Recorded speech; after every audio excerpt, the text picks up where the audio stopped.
TheWhoThatDaily.com. That's right, TheWhoThatDaily.com. Your one-stop shop for everything New Orleans Saints, New Orleans Pelicans, LSU Tigers, and even the top-flight boxing news. So if you're a Who That and you're looking for a place to stay up on your team, TheWhoThatDaily.com is your site. TheWhoThatDaily.com for the sport Who That in all of us.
Third quarter when you came out of the locker room. What changed and what did you like about how you approached especially that third period? You know, we just decided that we were going to fight. I think the start of the game, they knocked us on our heels early, getting to the paint. Everything was just easy. They just didn't feel us.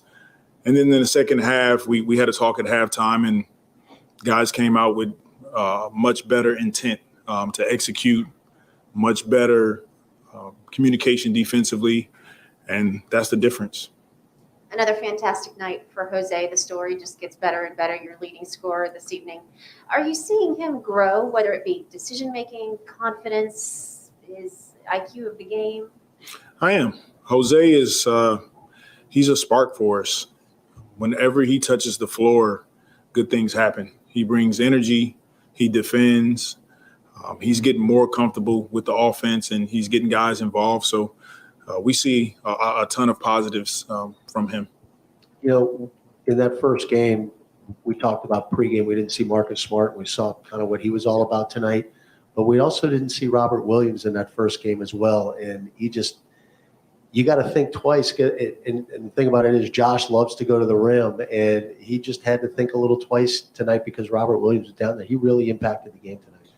Yeah, he did. He's one of the top shot blockers in the league. And, you know, wherever he is on the floor, he could be on the wing, corner, he's coming. And so it's in the back of guys' mind. He did a good job tonight of rebounding the ball as well. So, you know, adding Williams and Smart to their team, their lineup, they're tough. Was it good, though, to see the ball finally starting to go in the hole towards the end, and maybe you can build that momentum for the road trip coming up? Because, again, it was tough shooting the ball in the first half, but we started to see the team shoot the ball much better in the second half. Yeah, Graf, we just played with the mindset that we're going to attack in the second half, and we can't have starts like we did. Our guys understand that. Our margin for errors is small right now, and you know, getting down 18, 20 points is tough to overcome that against a really good team. But the second half, we'll build on that. We came out, we played with force, we played with energy, we moved the ball, we got to the free throw line, things that we want to do. What do you like about what Jose was able to do on the offensive end tonight? He was just confident. Anytime he had an open look, he took it. He drove the ball to the basket. He made plays. We want to continue to see Jose grow offensively for us. 19 points, led our team in scoring. That may not happen every night, but the fact that he's capable is huge for us. Yeah, and just zooming out a little bit, I mean, you guys are pretty close to that 10th spot. Are you guys having conversations about the play-in tournament, or is it just kind of too early to be doing that right now? I think I've mentioned it earlier, but we're just taking it sort of in 10-game segments. And so we have one more game left in Cleveland to finish out this 10. And that's all we're doing. We're just trying to take it one step at a time. I know that sounds like a cliche, but for our team, it's the way that we can improve and get better without looking too far ahead. I mean, cutting down a little bit from 10 over the last 7 games, you guys, are below 30% on three-point shooting. How much of that is ball movement, body movement not being there? How much of that is just shots not falling? I guess what are you kind of seeing in that part of the offense? It's not something I've really looked at in terms of the last 7 games. I know we're missing some shots. We got to continue to shoot the ball with confidence. That's just the deal for us. We're getting quality looks. We're getting open looks. We got to make them. And obviously, it's tough when your best player's not there, BI. But I mean, what are you kind of telling the guys to kind of improve the effort in some of these games when he's not out there? We just, we just try not to make a ton of excuses. It is what it is. This is our group. We believe in each other. We trust in each other. And every night we want to give ourselves an opportunity to win games no matter who's on the floor. Tonight, I thought we did a great job of getting back into the game. It just took a lot out of us, especially on a back-to-back. And so going into the next game, that's an awareness factor for us. We have to get off to great starts, continue to move the basketball, take care of the basketball, get stops and run. You mentioned Jose getting more confident on offense. You feel like, he's like keeping his dribble alive. He had one of those plays where he kind of dribbled out from underneath the rim and took a mid-range shot. Kind of reminded me of like what Steve Nash used to do, where he's dribbling under the basket and kind of seeing the floor. I mean, is that something that you've seen lately, where he just feels like he's not rushing? He feels like he can take his time and make a play. That's just a part of his game. It's something that he does well. Like you said, we call it the Nash dribble. When you don't have anything, you just dribble out, and normally you're open. So it's something he has in his package and he uses from time to time. Thank you, guys. All things Pelicans. You're now tuned into the Pelican Postgame Report. Much love to the flock. Appreciate y'all chiming in on this installment of the Pelican Postgame Report. Pels, man. Shorthanded Pelicans lose 107-97 to the Boston Celtics. Drops 3rd straight game of the season. The Pelicans are 4-6. 4-6 of the last 10 games. Big guys, BI, Magnum BI, not there. Big V's not there. Graham, it's not there as well. Well, he did a little something in the second half, but my goodness. But anyway, let's keep it going here. Welcome to the stream, fam. We appreciate y'all being in this thing. We're going to recap tonight's matchup with the Pelicans. And the Celtics, of course, will recap the Pels and the Nuggets and then preview the Pels and the Cavs coming up on the 31st. So with that being said, go Pels and welcome to the show. I'm Big Q. That's DC over there. And I'd like to welcome y'all in this thing. Please hit the like button. Hit the like button. Hit the subscribe button as well. Hit the subscribe button. Double tap. Hit the notification. And also feel free to share this show. That'd be triple tapping right there. So with that being said, nobody's DC, let's get DC talking shit. Let's get into the matchup, DC, tonight, man. Pelicans against the Celtics, bro. What do you think? Can y'all hear me? Shout out. What's up, DJ? I see you say you can't hear me. Well, Can everybody hear me? You was muted early on, but I unmuted you, so you're fine. Okay. All right. Cool.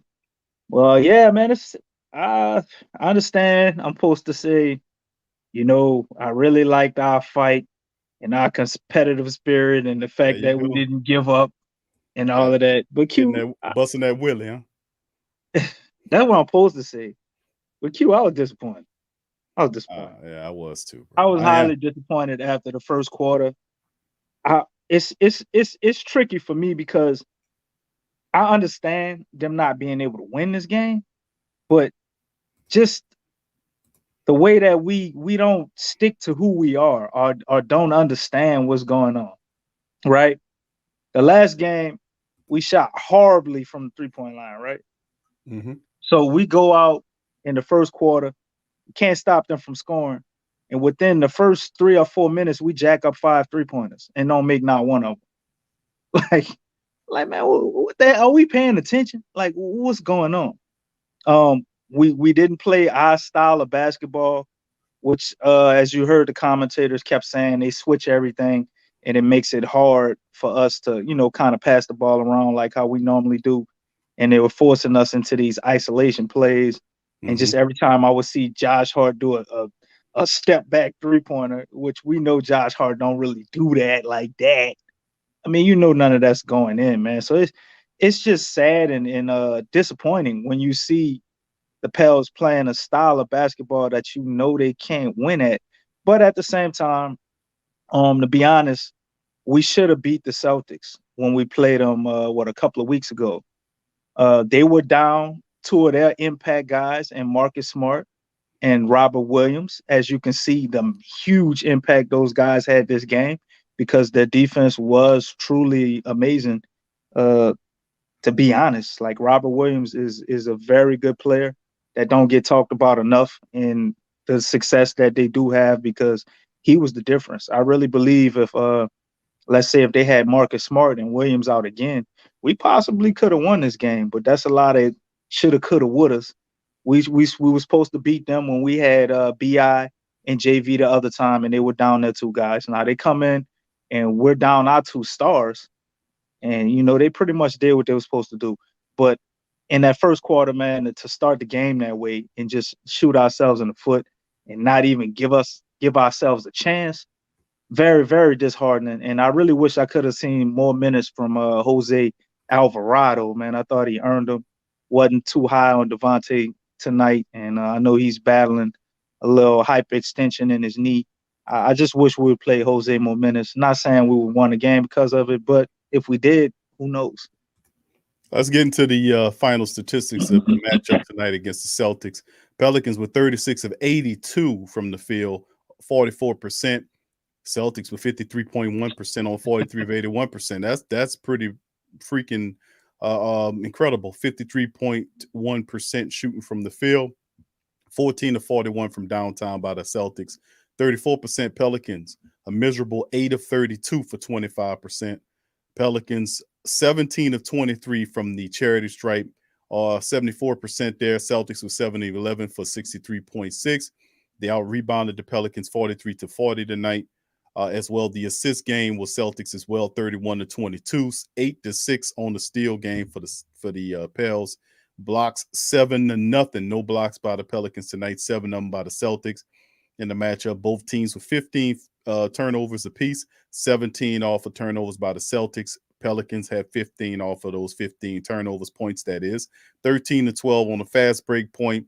Pelicans did win the points in the paint, barely 52 to 48 in the matchup. And of course, the largest lead that was had in the game by the Celtics was 20, as the Pelicans were only 2. So top scorers tonight, Tatum with 38 and Alvarado put up 19 for the squad. So, we covered DC, pretty much talked about a lot of it early on. Not enough. It's not enough, a lot of things going on right here, but it's definitely a consistency issue. So, it's very disheartening because you're looking at the Pelicans. They're currently on a 3-game losing streak right now. And health is a big part of what's going on with this team. So, that's a part of it. It was encouraging seeing Big V on the sideline there, but we definitely need our big guys to come in to get his team an effort. So Go ahead, bro. Make your point on. You go ahead on with your point, that will jump the individuals. Well, I just wanted to point out the stat that stands out. Well, we already know what it is, fam. We were atrocious from 3-point line as usual these last couple of games. We were 2-19 from 3-point line at halftime. So, and we round that out, going 8 for 32, 25%. It's kind of hard to beat anybody, playing like that. So that's pretty much it, man. You can't hit no shots. They're leaving you wide open. Don't respect your shots unless it's coming from a guy like Devontae Graham. They tried to run him off the line, and every once in a while we see him try to run Herb off the line. But other than that, man, you're looking at the stats that jump out to you. The other one I'll say to me is the fact that we had 0 blocks and they had 7. It's like we ain't get 1 and they had 7. And that's kind of how I felt the whole game. a lot of times I thought the guys were scoring just a little too easy for my liking. It almost felt like a layup line at times of them getting to the paint. Yeah, very true. All right. Thank you, Brother Jalil, for your super chat, my friend. He says, Jose Avocado, Avocado Alvarado, and Straight Jacket Jones are going to be the future. I love the fight in our team. That's right. He says, even without our three best players, go Flock still. Norm, Powell, and CJ Sumi. He likes what Norm. But he said Norm over greater CJ? than CJ. That's Okay. what I think that is. Yeah, No, Norm it's over probably CJ. Norm over than CJ. Yeah, I feel you. All right. Yeah, and you don't have to give up your whole damn team to acquire him now. Yeah, so there you go. You don't. You could get Norm for probably one, a first and a second. You probably be able to get Norm, and we just fit him right in that exemption. All right. And Brother Thomas in the building. B. Thomas, thank you, brother. Says our main problem is we can't shoot. It's amazing we be in these games with such poor shooting. Thank both That is true. That is true. And Brother B. Thomas for your super chat. Thank y'all. Appreciate both of y'all, fellas. Yeah, that's good points by the family members, man. Let's jump to the individuals, DC, because I mean, I guess, it was a little scrappiness you're seeing the scrappy Pelican Club, our backup guys. And I guess the big part of it is we were able to find some of these guys like Alvarado and guys like him and Clark, who didn't play all that well tonight. But let's get into it. Herman Gomez, we know about that, and Jones and all these guys. So the team, even though we're not really picking up the kind of wins we are developing guys, and we just need to get healthy and get a little bit more help. And I think that's something that'll be coming down the line. But anyway, individuals for tonight, Alvarado off the bench was the top scorer for the Pelicans tonight. 19 for Jose in 20 minutes. Very efficient. He was 8 of 11 from the field. He was 3 or 4 from downtown, put in a really good performance. 19 points. He had 4 rebounds, a couple of assists. He had 4 steals in the game, and he was +8 on this plus minus. So he led all efforts with 19. He was on the thumbnail. And, of course, 14 points from Billy Hernan Gomez in 30 minutes of action. He had 14 points and 5 rebounds for Billy Hernan Gomez in 30 minutes. He was 50% from the field, 5 of 10, 4 from the charity stripe. 12 points from Temple in 35 minutes. He was 0 for 4 from downtown, 5 of 11, but put in 12 points, 5 rebounds, 4 assists, 12 points from Graham in the matchup of Devontae, 28 minutes, 12 points. He was 3 of 11 from the field, 2 of 9 from downtown, perfect from the charity stripe, but 12 points, 3 assists, 1 rebound in the matchup for Graham. He was outplayed by Alvarado, no doubt about it. And 11 from Herb in the pair, 11 points from Herb, 4 rebounds, 4 assists in 35 minutes of action. And, of course, after that, other guys like 7 from Najee Marshall in 11 minutes, got his stuff. Jackson Hayes, 18 minutes, 5 points with 2 rebounds in the matchup. 5 from NAW in 22 minutes, struggled mightily. 2 of 9 from the field, 1 of 3 from downtown. 5 points from NAW, 5 assists, and he just continues to struggle. 4 rebounds in a 2 of 9 performance today from NAW. Just couldn't get him to go. And, of course, the Celtics close out the Pelicans in the 2-game sweep here. And it's unfortunate because I think with our big dogs, we ran these people out of here and pushed them up out of here, but they caught us shorthanded. Tatum was the beast of the day. You can't let Tatum do that.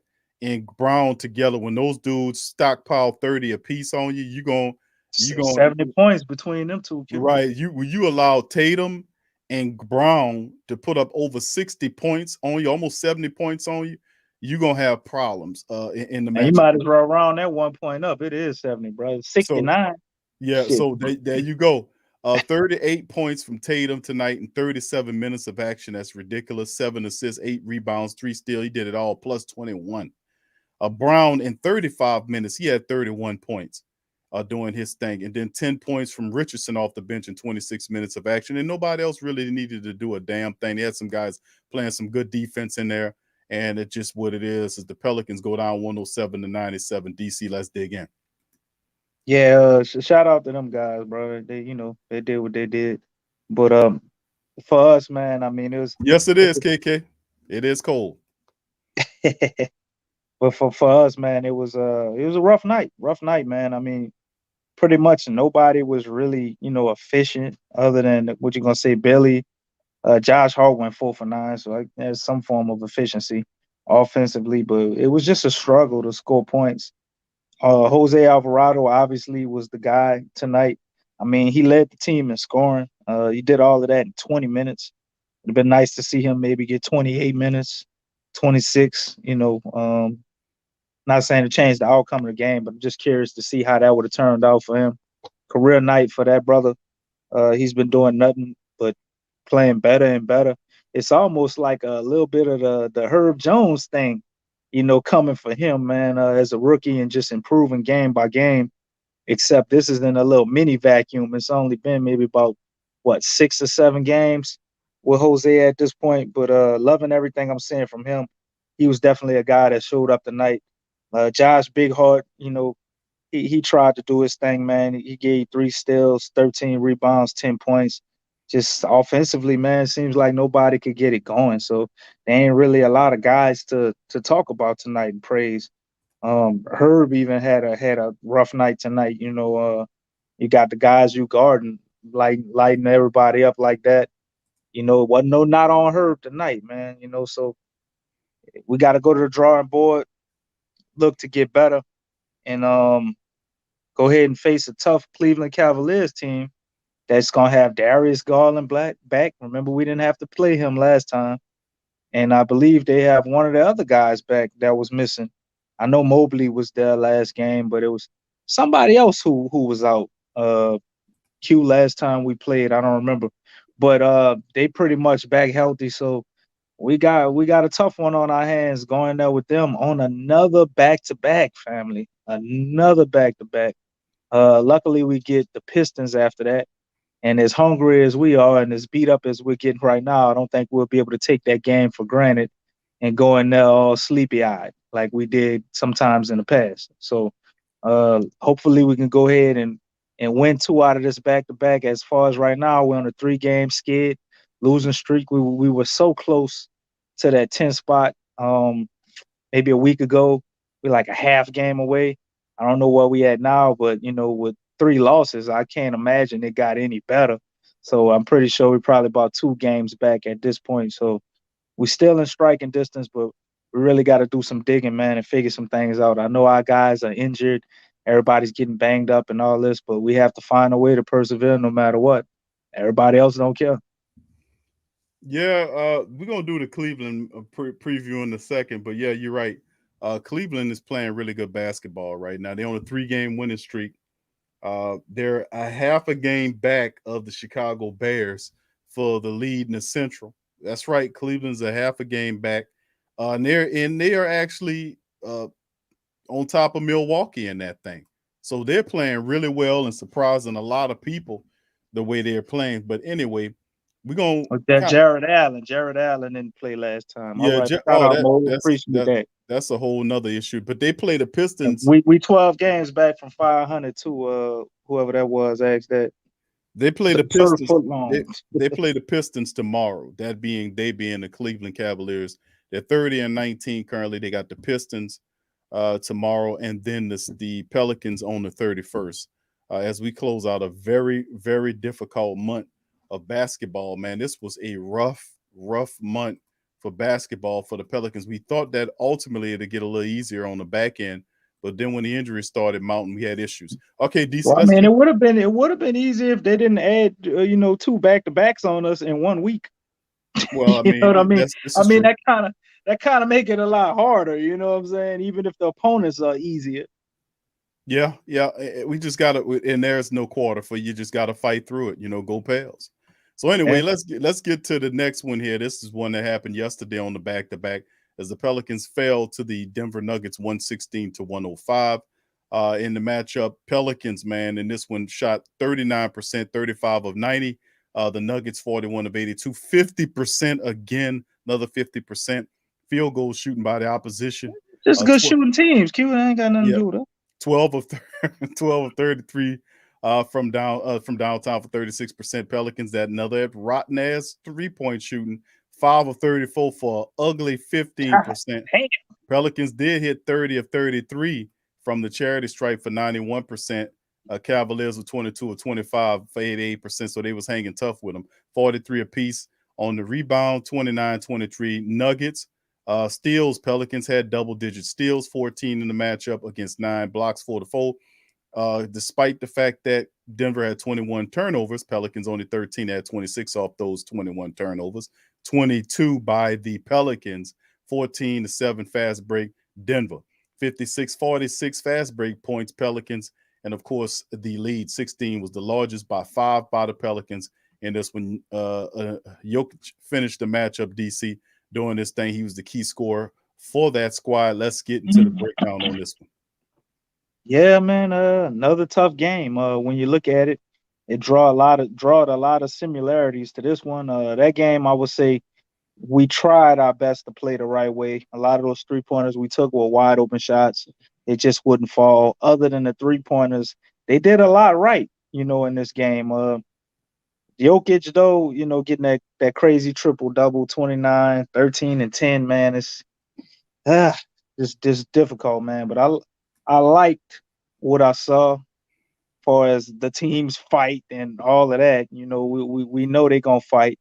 This is who they are. I love the fact that that's who they are, but just not enough, man. I mean, Garrett Temple, to me, playing 23 minutes and not scoring any points. You got to do a little more than that with no BI, no JV. And Devontae Graham, I thought he had a decent start to the game and kind of tapered off. But Herb Jones, he did his thing, played amazing. And just wasn't enough, man. I mean, we got to figure some stuff out because they're obviously playing to the capabilities of what they can play. They're giving you everything they got, man. So we're just not good enough once you have to play a Denver team with Jokic out there, and we don't have JV or BI. It seems that we need at least one of those guys to be able to contend. We got to have a borderline all-star in the lineup to contend with a team like Denver, to contend with a team like we played tonight. You know what I mean? But when you run across another team, maybe that don't have an all-star, like a team like the Magic, maybe we've been able to beat the Magic. I don't know. We could have botched that too. So we're in a real tough spot. On top of all of that, I do have to acknowledge that this team has played this is our second stretch of back-to-backs going into our third, all consecutive. So that should be pointed out. And we got guys that are not stars, having to play these minutes and play like that. And we're really dependent on them, which to me, I said Herb didn't have a good game tonight. Well, I mean, he had a great game the other night, but he played a lot of minutes. And then he got to come in there the next night.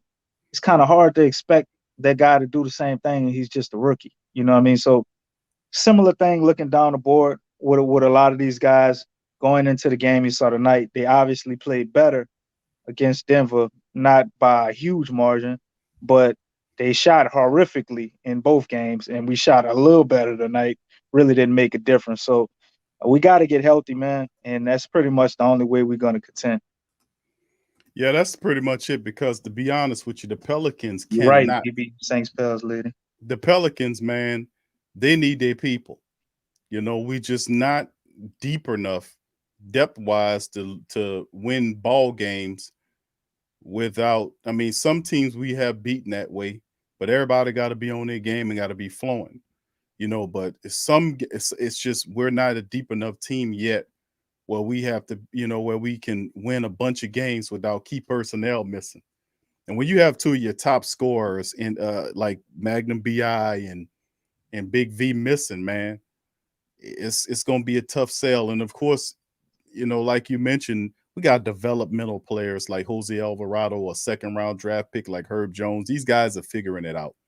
They're giving us everything. They're giving us all they got, bro. That's as much as they can do. And really, truthfully, like I said, we're just not deep enough in terms of that. And these are undrafted second-round guys that's out there. Herb first round. I ain't buying Well, that shit no more. no, I mean he Herb is a playing first like a round first talent, rounder bro. now. Yeah, he playing like a No, first he is rounder a now. first rounder. They messed up. We got lucky. Yeah, I give you that. I'm just saying where he was drafted at in terms of accuracy. But yes, he is playing like a first rounder, and Trey Murphy is playing like an undrafted guy, right? Well, he ain't getting no time, but I expect the development to come later on. But like I said, We man, should have drafted him 35th in the second round. we're just not deep. We're not deep enough as a team right now to compete when our all stars or our big time players are missing. Man, that's a lot of points that's missing. But between Ingram and Valanciunas when they're not on the floor. Speaking So of Valanciunas, man, what's the deal with him, man? This is like the second or third time Valanciunas has had a non-COVID sickness. I find that kind of weird. I don't know if the brother maybe has some type of health issue that they don't want to make public. Maybe he's battling with something, but I know it was a non-COVID issue again, and he was feeling better tonight, so we saw him on the bench. So glad he's feeling a little better and maybe can possibly play Monday. But you have any news on that, Big Q? You don't know any more that than I do. well, unofficially, it's pretty much what you said. So I mean, we'll know. I'm gonna look and dig into it, but as it stands right now, only thing I see from Big V right now is what you just mentioned, bro. But the word on the street in terms of what I'm getting here in the rumorville of Pelican Land is that he's due to come back soon. So I don't know what that means, whether that'll be for Cleveland. We'll have to wait and see, but we definitely need one of them guys. If it's not Nah, BI or Big V, I don't know. I gotta ask a crazy question and Don't pose it ask to me the no crazy. family. Don't ask I me don't no want I crazy don't want to get question too because I'm gonna far off give you. topic. Don't ask me no crazy questions because I'm gonna give you a crazy answer. Well, that's fine. That makes for great TV. Um, the question would be, I know the family probably gonna talk about this too. We're gonna let y'all speak tonight and come in the chat. Looking forward to hearing everybody's fresh takes, man. It's been a while. I'm actually excited about having the family come in the chat tonight. But there's been a lot of talk about trade rumors. Is it possible that we could be sitting JV out because maybe we gonna trade him, to this proposed Blazers trade with him for CJ McCullough and picks and whatnot? I don't see that. That's not really a crazy question, DC. That's a commonsensical question. It's only crazy if you didn't have a recent, I guess, rumors about uh, Pelicans machinations with Portland, and that they are Thanks to incredibly Fletcher. Thanks to Mr. Fletcher, huh? well. Yeah, I mean, in what they're saying about him, ultimately, the Pelicans are very interested in CJ McCollum. Well, you can see if they're that interested, Portland say, well, give us this guy for McCollum. And of course, I would, what a lot of people say, give it to him. That guy But is awesome. the family ain't having that for JV. What? No, JV is right now, bro. JV is playing on a high level, bro. He's one of the best centers in the business right now Probably the when best he's out there. three-point shooting center in the league. He's right. He's hitting threes. He passes the ball well. He goes to work when you feed him. Every now and again, he'll have a couple of games when he'll kind of struggle when the ball just don't go down, but it's never because of effort. But when they feed Big V, he gets down there and he gets to work. They start to double him. He knows how to get that ball out of there. So no, I'm not a person that's going to subscribe to trading Big V or Bi or Herb Jones to acquire the likes of CJ McCollum. Now, So I noticed you didn't say Josh Hart. I don't want to get rid of Josh Hart either, but man, I don't want to lose Hart. But what kind of softens the blow that if they want Hart in the deal to acquire a shooting guard or a player like McCollum who will knock your eyes out, a dangerous knockdown shooter like McCollum, is Jose Alvarado and Herb Jones. Those two guys with how they play defense, that softened the blow for me to get a shooter like McCollum. Even though I don't want to get rid of Josh Hart.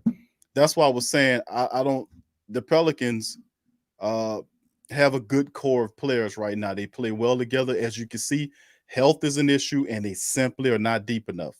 So Okay. I mean, so Norman Powell makes sense to me, but like I said, it looks like the Pelicans are trying to swing for the fences here, and in order to get a guy of that caliber, they're going to be causing for some Well, I top mean, notch you talent. could also, I think, a Devontae Graham trade for CJ McCullough picks I and wouldn't be mad about that. possibly one of I our wouldn't be young mad about that. guys too. I know Herb would never, that would never happen.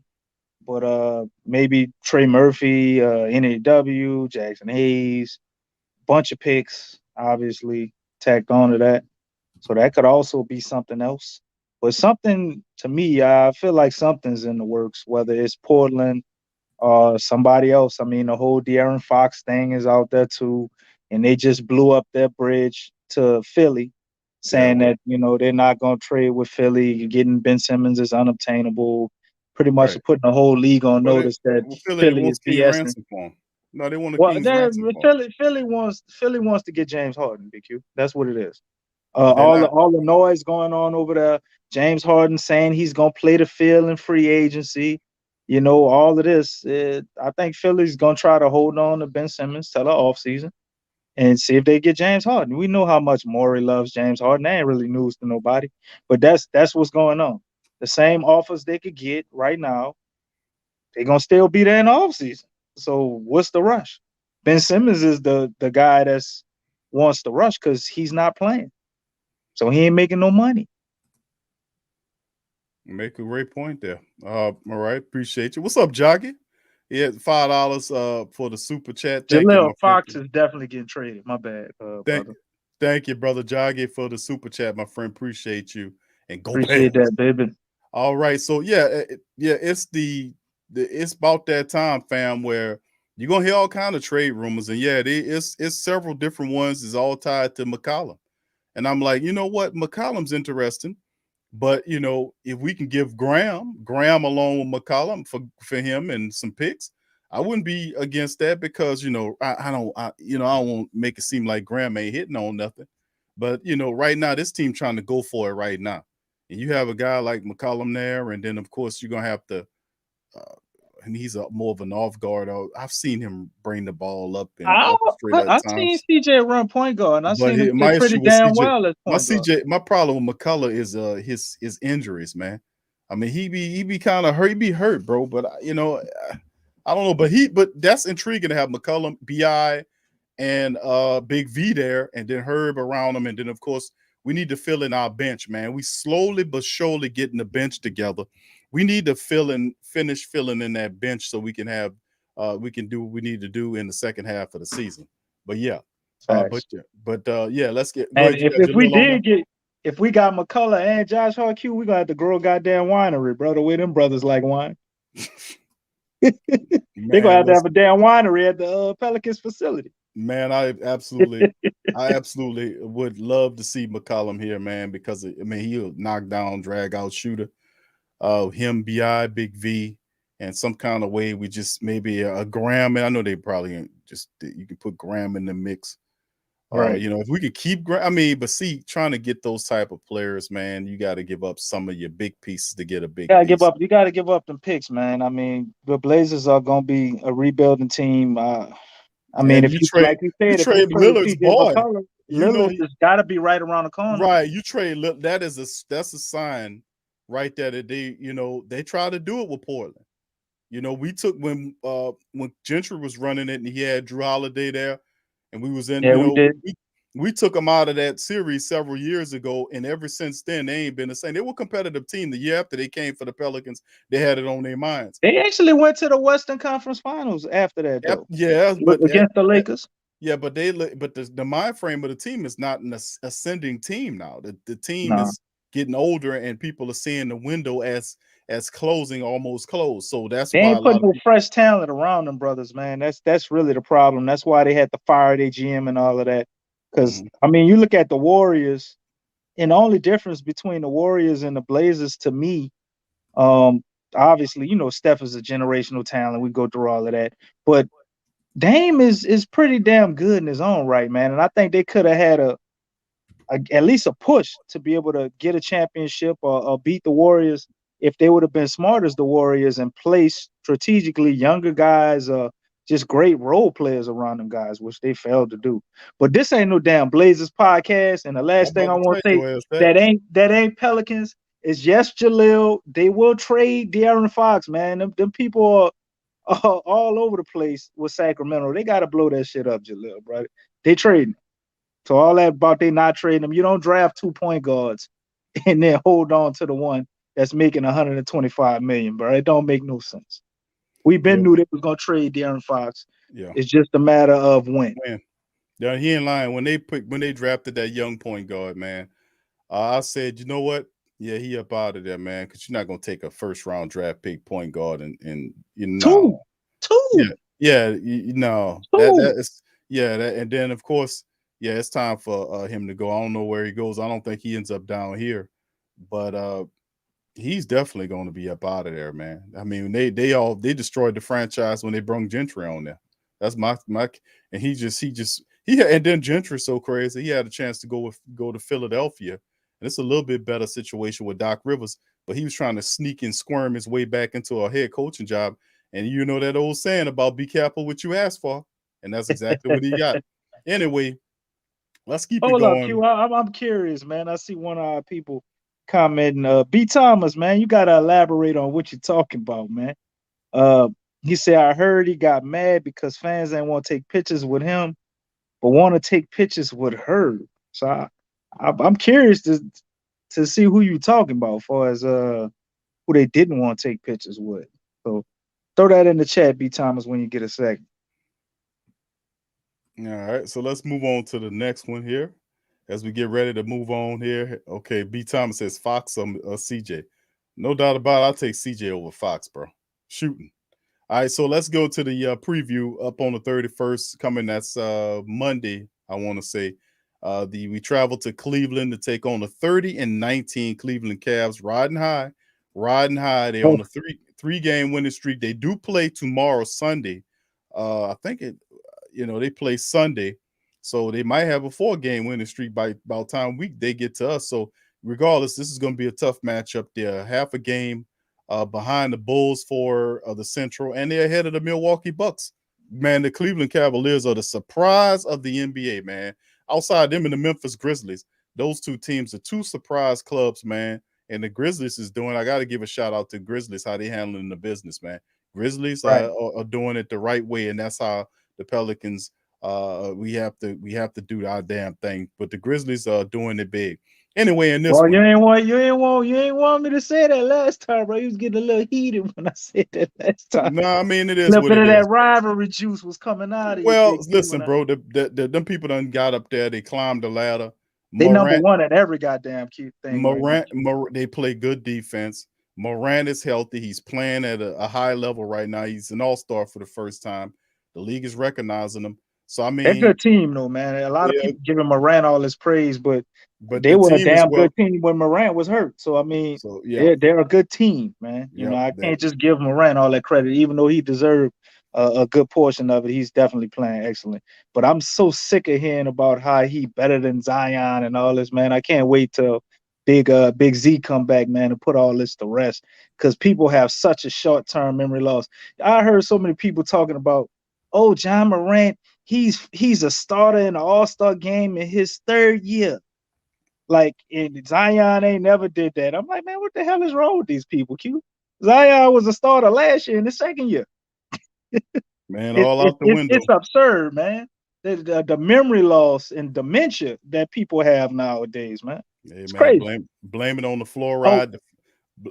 Blame it on the fluoride, the flicker rates on the television, the shit they spraying in the sky. Take your pick, bro. It's all going down in the hellfire blazing storm. B. Thomas replied too. He was talking about Trey Murphy. Trey Murphy got mad because people didn't want to take a picture with him, and they wanted to take a picture with her. So I can imagine after the game, everybody crowd around. Not on her. Take a picture. And Trey Murphy over there like, you want a picture with me? Boy, NBA family members could be cruel. That's funny. I'll tell you what. But listen, they man. Honest, I got some advice for Trey Murphy, man. when they start doing that, just do what Didi does. Just smile and do this. Man, I'm not gonna let you do that to Didi, man. He should be more like Billy Herman Gomez. I like how he handled everything, man. That brother, he'd go a month without playing. I see him cheering his teammates on. You never hear anybody talk bad about him in the Flock Nation. We all respect him. And there's times he goes without playing, man, but he handles it gracefully and a true professional, man. You can't get mad at stuff like that. Play better, man. Get your game up. All right, let's get to the next one here, DC. Cleveland. 30-19, man. What a surprise that squad is on the 31st, 6 p.m. Central Time tip-off on Monday. Pelicans 18-31, 7-18 on the road. Cavs are 15-9 at home. Top scorer from the Pels, hopefully he plays, probably not. 24.4 from BI with Big V as the top rebound, and then BI is the top assist man at 5.2 in over 34 minutes of action, shooting 44% from the field, 82% from the charity stripe.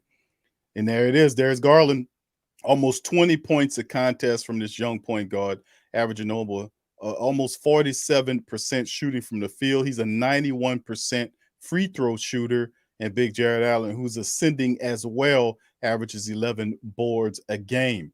Garland, 8.2 assists per contest in almost 35 minutes of action.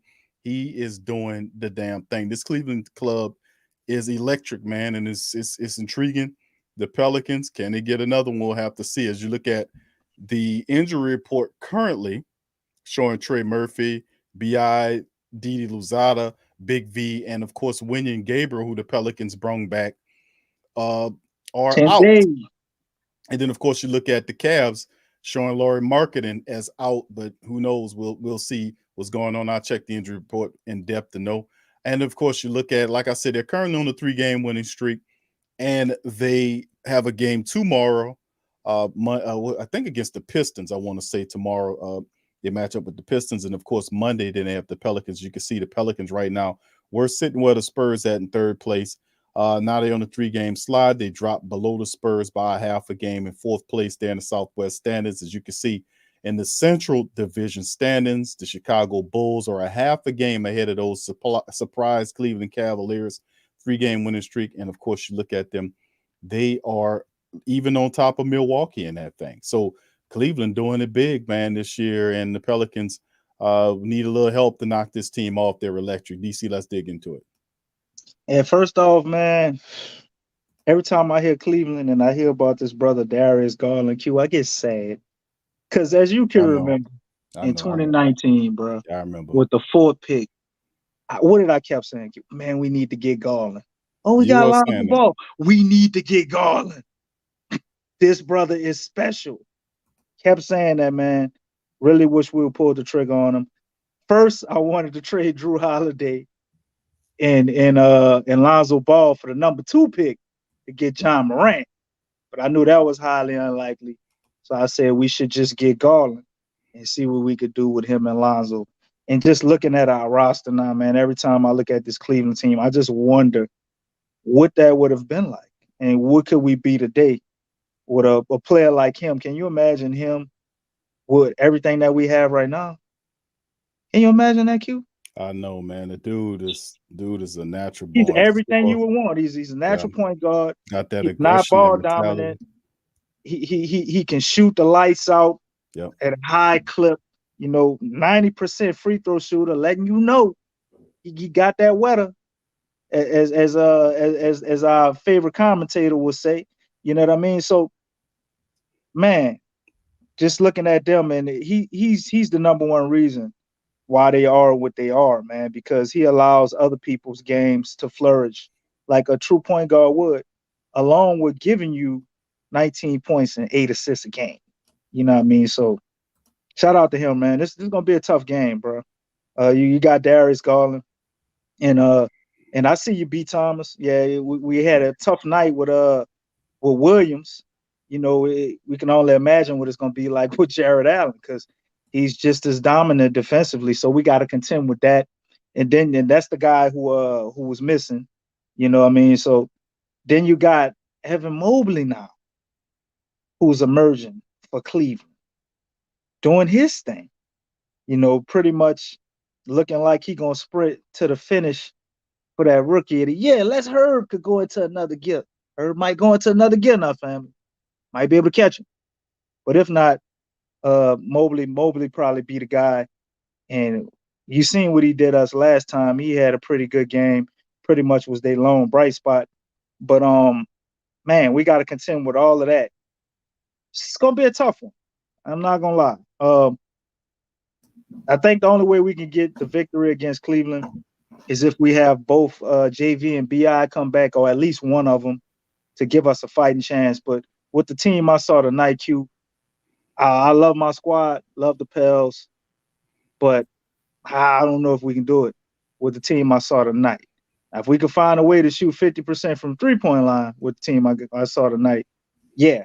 But anything short of that type of miracle, I don't see how we beat this team shorthanded. But let's assume JV is back. What we're going to have to do, man, is we're going to have to play balance. Yeah, we love to talk about dumping the ball and to feed JV and vibing off of him. They ain't going to work against them. No, Jared Allen They and Mobley, they not only big, but they're athletic. They move really And good. they're good defenders, too. Both of Yeah, them. yeah. So I mean, yeah, they're pretty difficult. The Pelicans gonna have to have an outstanding effort against this Cleveland team. They're pretty balanced and they're well coached. So this is Right. not going to be an easy W by any stretch of the imagination. It's going to be tough for the Pelicans to get this one against Cleveland. So this could very well be a fourth game the Pelicans lose to this one. This is going to be a tough game, man. Shout out to Cleveland too, man, because I remember when they was putting the squad together, and I was looking, I'm like, man, what the hell are these people doing with all these 7-footers? Well, Mobley turned into something, man. Mobley, they kind of knew what they was doing. Jared Allen, they paid a lot. We didn't of even people, mention Laurie Markkinen, another 7-footer over there. They Was brought him playing over pretty there. good too. You got to mention Love. They're using Love in the Kevin Love. capacity too off the bench where he is Forgot comfortable. about him. So I mean, yeah, they have some players, man. They are a balanced team, the starting lineup and the bench. And you know, it takes a balanced team to beat a balanced team unless they come there and just underperform. But the Pelicans, it's gonna take a mighty effort from the Pelicans, a balanced, mighty effort from the Pelicans. And the Cleveland, they have the exact opposite record of us, bro. They're 30-19. So this is a good team, man. Yeah, intriguing, man, to say the least. Yeah, this could very well be a fourth trend. I don't like to say the Pelicans gonna lose because I look at, but I gotta keep it real, man. This is gonna be a very difficult matchup without our big guys. We're gonna need everybody on deck to deal with Cleveland, especially when they're healthy. So gonna see how it all shakes. But it goes down Monday on the 31st, 6 p.m. Central Time tip-off. Pelicans trying to break that 3-game slide, man, get on the right side of things. Cleveland standing in their direction. Forgot about Rondo, and they got Rondo now, so they lose Ricky Rubio and replace him with Rondo, man. I don't know who the GM is in Cleveland's front office right now, but he's made a lot of good decisions this year, man. Rondo really didn't cost them nothing to grab Rondo. They brought him right in there. He kept yelling about getting Rondo. Why we couldn't get him, bro? I don't know why we can't get him for whatever reason. Why we don't do the small things? We just don't do well all the time. Well, that's the thing. The thing is, if you need it's quite obvious. We know the Pelicans dealing with money issues, and that's why we spending so much time and effort developing players like a Jose Alvarado to come in to give you what you got, to try to get the most out of a second-round pick like Herb Jones was playing off. Josh Hart stepped his game up. But we've been saying this for some time. The Pelicans need help off the bench. They're just not balanced enough. And of course, when injuries occur, you see what happens with the Pelicans. It's where they just don't have enough depth there. And to a degree, I don't understand why the Octopus, that's not the Octopus, why Langdon don't reach to get players to come here and balance the bench. We keep saying the same damn thing. You got to balance the bench. And I got one for you, Q. What did he say last year? We lacked shooting and toughness, and I promise you, that will never happen again. Remember that? Remember when Doc said that? Doc said that, and he's trying to do his best to get McCullough in here. Only problem is you might end up giving up one of his core people to try to get him. But which one is it? If we give up a core person, man, then it turns into a lateral move. We'll see, man. We'll see how it You all can't goes. give up one of the core. And to me, the core would be JV, BI, Yeah, Bi, Herb, right? Herb. Yeah, Zion. that's it. And I mean, you might be able to put Josh Hart in the core, but I I can want Hart understand in not there. putting him in. I want Hart in there, but if you're making a move like this, you'd be lucky if they just say, okay, yeah, just give us. I mean, they have to be crazy to say, yeah, just give us Rosski's expiring attractive deal. Nah, That's that gonna ain't be gonna off the happen. I books. mean, if you throw And hold on, and four Trey first Murphy round draft and picks at, and trigger Trey Murphy along with several first round draft picks, and you got yourself a deal. Nah, ain't nobody that batshit crazy in the NBA. They got a lot of crazy ass general managers. We had one for years named Dale Demps. I wish Dale Demps was running a team right now. We probably can get a trade like that. He'd be stupid enough to do that, but unfortunately, they're not stupid and crazy, batshit crazy GMs like Dale Demps in the league anymore. Sorry to say, but yeah, Graham is somebody that you got to put on there as well. If Sir McCullough's Footlong said we can't trade Graham. man, listen, man, Graham can go, bro. I'm I sorry. guess he might be talking about his contract. I well, listen, Graham, bro, listen. When he's able to go, Graham should go, man. Now, listen, I like Graham a lot. But if there's a McCullough out there, and we'll see, man. We'll see. Yeah, that's We'll true. see. And 'Cause Sir Footlong and who this is, Sergeant King. Man, y'all stop asking me about goddamn Cam Reddish, man. You talking about Cam Reddish hot dog, no Reddish. that's DC's guy. He follows him, watches him play every night. I ain't been watching that man play, bro. I don't know what you talking about. I watched him in the playoffs. They ain't playing. I know they not playing him with the Knicks. Them people that trade for him, that man ain't playing no goddamn game. So You know what? I know you know where he at, Thibodeau a though. fool, boy. I also know that you know that he ain't playing the games either. How could you possibly have known that if you ain't following him? Because I had to look it up once I saw them keep talking about him. Because everybody gonna put me as the Cam Reddish man. I bring all the Reddish to the arena for the hot dogs. Apparently, You bring up Reddish every show. man, I don't bring up Reddish every show. Stop that. Okay, let's move on, So fam. Mo said JV because of his new contract. So I guess we can't trade him either. Is what y'all saying? So by that type of thinking, are we able to trade Josh Hart because of his contract? I gotta look it up, man. I'm gonna All have right. to look it up. Well, let's move on, man. All right, so listen, fam. Besides the ridiculousness DC talking about with this Cam Reddish character, I didn't let's say keep no. this I going. didn't say Let's keep anything. it, DC, please. Let's keep it going here. We're gonna put some people. The family brought that up. Always talking about Cam Reddish every show. Man, I was merely being a good co-host and just trying to read the family's comments. Family brought that up, man. All right, fam. So we got the link pinned to the top of the chat tonight for family members who want to chime in. I know we haven't heard from you guys in a couple of weeks now, but now is an opportunity for you to chime in. So come on board, hit that link, come in here. We'll be live streaming for I guess I say right up to 11:30 tonight. Then we'll cut it off from there. So if you won't be heard, please hit the link. Please feel free to hit the like button if you hadn't already hit it, family. Please feel free to subscribe if you haven't subscribed, and feel free to share the show's links on your social media feed. We got State of the Pelicans DJ up next, and then if you won't get in, fam, like I said, just hit the link and we'll get you in that thing. DJ, welcome to the show, bro. Oh man, what's going on, y'all? Good, bro. Good to hear from you, DJ. All right, good to hear from y'all too. Hey, DJ, I got a quick question for you before you get started, brother. Oh shit, I'm scared. What's going on, DC?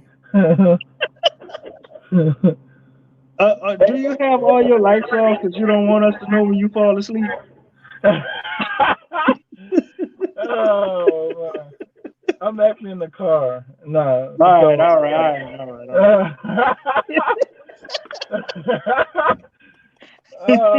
You know what? I need that one. I need that one. That was a good question. I need that one. All right, what you got, brother? Good to hear from you, man. Oh man. Shit. Where do I start? That's the question. Where do I start? That was just really funny. Leave me alone, Tasha. First, we need a shooting guard. I don't care who we go get. We need a shooting guard because shooting 15%, 13%, 10%. At this point right now, we need a shooting guard. Besides JV and BI, of course, that's the main pieces for right now until Zion get back. I mean, yeah, but I don't know. We need the same thing wrong with the Saints. We need a shooting guard. We need a shooting guard. The Saints need a quarterback. We need a wide receiver. So I mean, we need a shooting guard. That's point blank period. Josh Hart. I mean, yeah, he can knock it down once every now and then. Garrett Clark, he can help. I mean, he's better than Garrett Temple, I guess. We need a guard. The only guard that we have is not Nigel Marshall. Is Nikhil Alexander Walker. And I don't think he can do it all by himself. Because that's technically a real shooter. I mean, you know, we need a shooter, bottom line. Because if you got a real shooter, put Alvarado. You got Alvarado, your best shooter. Let's throw in Nigel Marshall. If so, who knows? And Willie and Jackson. Like, I don't know. We just need a shooting guard. That's all I see. Now, whether we get it from the draft, that's 90% my thought right now. Because I'm getting tired of trading garbage ass people. Excuse my language. But like Garrett Temple, Eric Bledsoe, Solomon Hill, like I'm getting tired of picking up people, trash ass people. Let's go in the draft. Do your mock draft. Do whatever you gotta do, and let's go on the run. Well, I mean, DJ, yeah, it's almost like watching paint dry with some of these moves, or grass grow with some of these moves with the Pelicans. I mean, you see teams see us, like we were just talking about with Cleveland when Rubio went down, they instantaneously said, "What y'all want for Rondo?" and then gave him a second round pick or whatever it was, a sack of peanuts, some used trash bags, whatever it was, to pull him in there and add him to the team. You know, so I mean, regardless or not, we definitely need we need some reinforcement off the bench. We ain't had no used trash bags hanging around the facility, Big Q. Obviously not. The octopus is sitting back saying, "Watch this. I'm gonna really blow their minds with this one." So I mean, that's true, man. He likes splash moves over that's just what I'm doing trying the basic essential little thing. You're right. He building on up to a splash move here. He definitely gonna do something because his job is on the line at this point. Oh yeah, no doubt about it. But yeah, DJ, hey, I appreciate you with the call in, my friend. Thank you. We're gonna move on. We got another brother online. We got Brother Mose. We're gonna bring in here next. So DJ, go. Well, what's you got a comment up there, Q? You ain't gonna read that? What comment? Oh, right here. Go ahead, DC. You got up there? Read it. Just to prove Tasha wrong. I gotta find. What Tasha? Oh, Tasha said I can't read. No, you got Jessica. You got the comment you're talking about with Jessica on the screen, Jessica. Right? All right. Go ahead. Go for it, DC. Show her she wrong. Do y'all think? No, don't do that. Not okay. Do y'all think Z coming back this season, or are you gonna request a trade? Me personally, I answer that. I don't think it's no way in hell Zion request a trade this year. If he's gonna pull a whole trade request thing and not force us to trade him, it would definitely be after he re-ups up his contract. But if Zion doesn't re-up his contract and we have to give him that the 1 year qualifying offer, well, he'll be a restricted free agent, an unrestricted free agent the next year after that, then we'll trade him because You can't sign a guy like that for 1 year and hope that he gonna sign back unless he telling you he gonna sign back if we do this, that, and the third. Then I mean you might have to take that chance because that's what Milwaukee did with Giannis. But if Zion is not telling you he gonna stay and he got that qualifying offer, then we'll trade him. But I don't see him requesting no trade this year. And I do believe he could come back and play. I think if Zion gets healthy and the Pelicans are actually already in the play-in or whatever, I think he would come back. But if Zion gets healthy and we still in the 11th, 12th seed, I think they just would shut him down. All right. Yeah, and yeah, I don't think Zion going nowhere, man. I think Zion is going to stay here with the club. I just don't think he's going to go nowhere. The Pelicans just have to. This BI's team right now, man. They got to build around BI right now until Zion gets right. Like I said, I just put Zion on the shelf, man, right now because the team. I don't know why we just sitting here. We don't need to just wait for a big move. You just bring a few pieces here to kind of steady the ship, man. I just don't see what the Octopus is trying to do. Anyway, let's bring Moles on to the scene. Thank you, DJ. Appreciate you, bro. Brother Moles, welcome to the stream, my brother. You there? What's going on, fellas? Doing good, bro. Good to hear from you, bro. What's How you up, been? brother?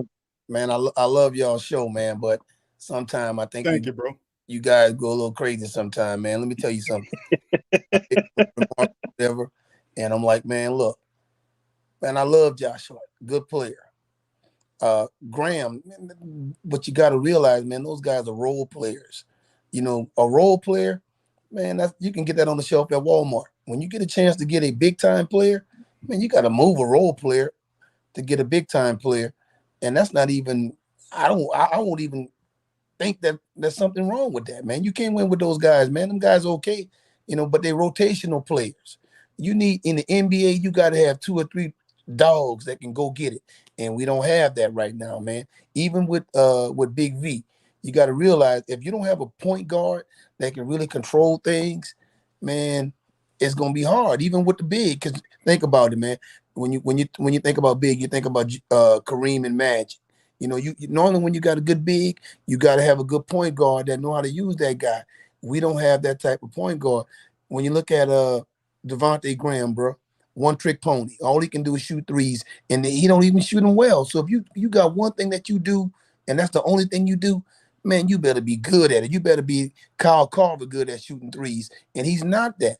And he's only 6 feet tall, so he's a defensive liability. Man, if somebody come calling him, give me something for that dude, come get him. You can have him. You can't win with that guy at the level we want to win with. Now, we just want to be an okay franchise, like everybody in the national media treat us like we just an okay franchise. You know, come to New Orleans, man, and take whatever you want. If they get a star, look, we trade for him and come get him. They even went to the Saints with that, with the Sean Payton stuff, man. Look, you know, hey, man, we can't have nice things down here. They won't take everything we have that look like it's nice because they don't respect us. You understand what I'm saying, man? This stuff is crazy, man. Go out and get you a CJ McCollum, a shot maker, a real shot maker who can control and help these guys, man. Garrett Temple, Josh Hart, them guys are role players. They can't even shoot, man, and they supposed to be shooters. It's crazy. Yeah, I'm looking at McCullough. I know you was referencing McCullough. So what you were saying is that give up Graham, Hart, and picks, whatever you got to do to form that tandem. That's what you're saying, Brother Mose? Oh, yeah, whatever it takes to get it, man, because what you got to realize, we're not getting big-time free agents to come to New Orleans, man. The only way we're going to get a big-time player is we got to move something to get something. Why set on picks and players and all that stuff, and you just it's not like you're going to – those picks are going to be high picks anyway. You're talking about the Laker picks. You're talking about the Bucks picks. Man, them picks ain't worth jack. No. You know what I'm saying? So move those things. If you can get you a player to go with, because at some point, Zion Fat Dad's going to come back. At some point, he's going to come back and he's got to play. He's got to sign the extension. He can't gamble on not taking the extension, and he stays hurt all the time. Ain't nobody turning no money down like that. Not in the beginning. You know what happened if he had one more catastrophic injury and he can't play basketball again? Man, stop listening to them fools on ESPN and all them other places, man. Them people crazy. Come on, man. Right. Think real world, man. We all we all, understand how this thing go.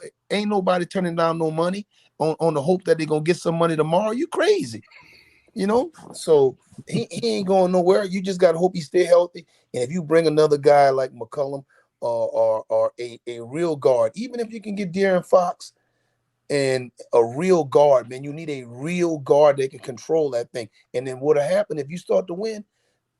Them old veterans who can shoot, who chasing rings, man, they coming. I don't care if you playing on the moon, they gonna come and want to play with those guys. But you have to get the nucleus of players here, so where your minimum players, like your veterans who want to come on those minimum contracts or mid-level exceptions, they'll come and sign. Why? Because it look like you got a chance to get them a ring. That's what you got to do. So go get you another guy, man. Look, to me, out of NAW and Jackson Hayes, I think Jackson Hayes have more potential. But if somebody wants Jackson Hayes and I can get me a star, dude, I'm moving him. NAW, man, he gonna have to develop on somebody else's team. I can't keep messing around with him, dude. He to me, he doesn't have a feel for the game. He doesn't know when to shoot. He doesn't know when to pass. He doesn't know when to drive. He just, man, between him and Najee Marshall, man, them dudes are so dumb with the basketball in their hand, just throwing the ball away. But every now and then, NAW do something, he'll have a night like he had in Philly. But dude, he can't do it all the time. Right now, he didn't show me who he is. I know you folks used to say if somebody tell you who they are, believe them. Believe man, him, yeah. He done showed us, man, that he ain't that guy. So let's stop messing around with him, man. And to me, you can't fall in love with role players, man. Think about this, bro. Let's take this to the street. When we all had a little player in us back in the day, dude, if you keep a 3 around and you keep messing around with that 3, you're gonna start loving that 3. You understand what I'm saying? So, man, you can't keep no 3s around, man. You want 10s. You understand what I'm saying? So, in other words, fall in love with a Zion, fall in love with a BI, but I'm not falling in love with no role player. You understand what I'm saying? I love Jose Alvarado. Now, I think he got a chance to help you coming off the bench playing 10 minutes a game as a backup. If Kyrie don't come back, we don't know what situation Kyrie going to come back in. We might be able to deal with that. But, man, I hit you guys up a couple of weeks ago, and I was telling you I was in the airport. See, I live in Houston, but I'm from the River Parishes, so I come back and forth during the week because I'm a contractor, so I'm doing a lot of work down there. And I run into one of them radio guys on the airplane, man, and I don't want to call his name out because he was just talking about Zion, and he said, man, we can't even speak about it on the radio and stuff because it's the radio flagship station of the Pelicans.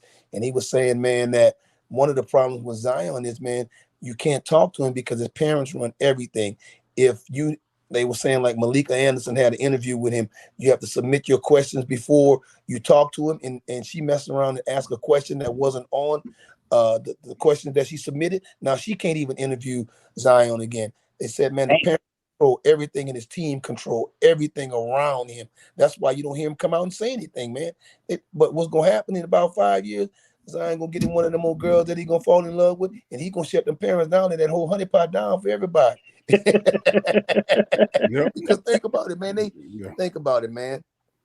On the real, and I can't knock them people, man. They raised the kid, and you're supposed to look out for your family and all that good stuff. But man, at some you got to think about this, man. That's the cash cow.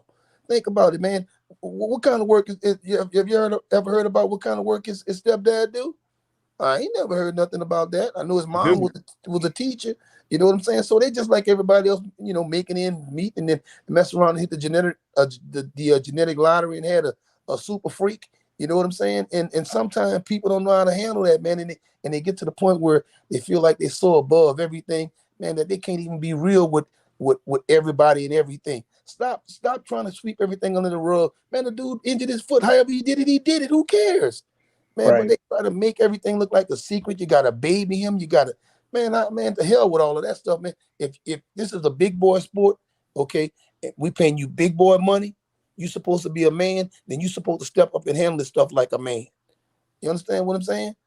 That's the thing that turned me off about the Zion Williamson thing, man. Just the way they act around him. You can't say nothing. He in Portland. You can't hear nothing. Man, that's some foolishness if you ask me.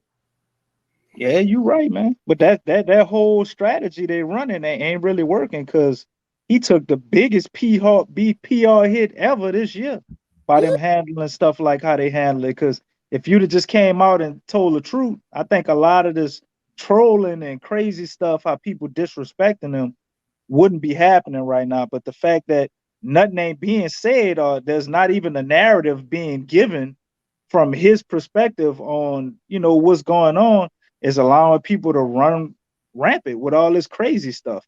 Man, look. Oh, he gonna leave, he going to the Knicks. Oh, he 350 pounds, all this stuff, because your PR team ain't handling their business. They're too silent. Hey, look, I go to the games when I'm in town, man.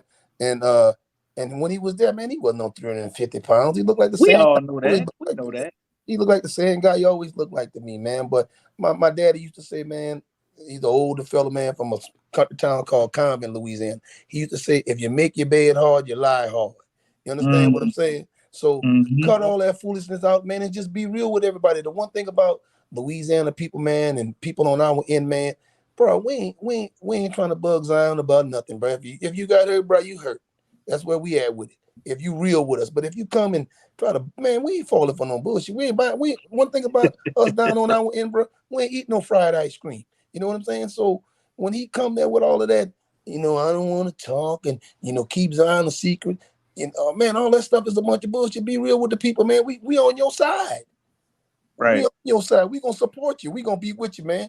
But when you come and act like that, the one thing about people on our end, man, you got to be real and you got to be genuine.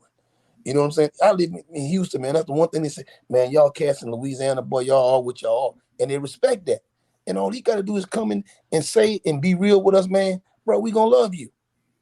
But when you come and try to play us like we suckers and everything, man, as much as I want the Pelicans to win, man, Zion can get his ass out on the first Mardi Gras float going, bro. On the real. But you got to be real, man. You got to want to be down here.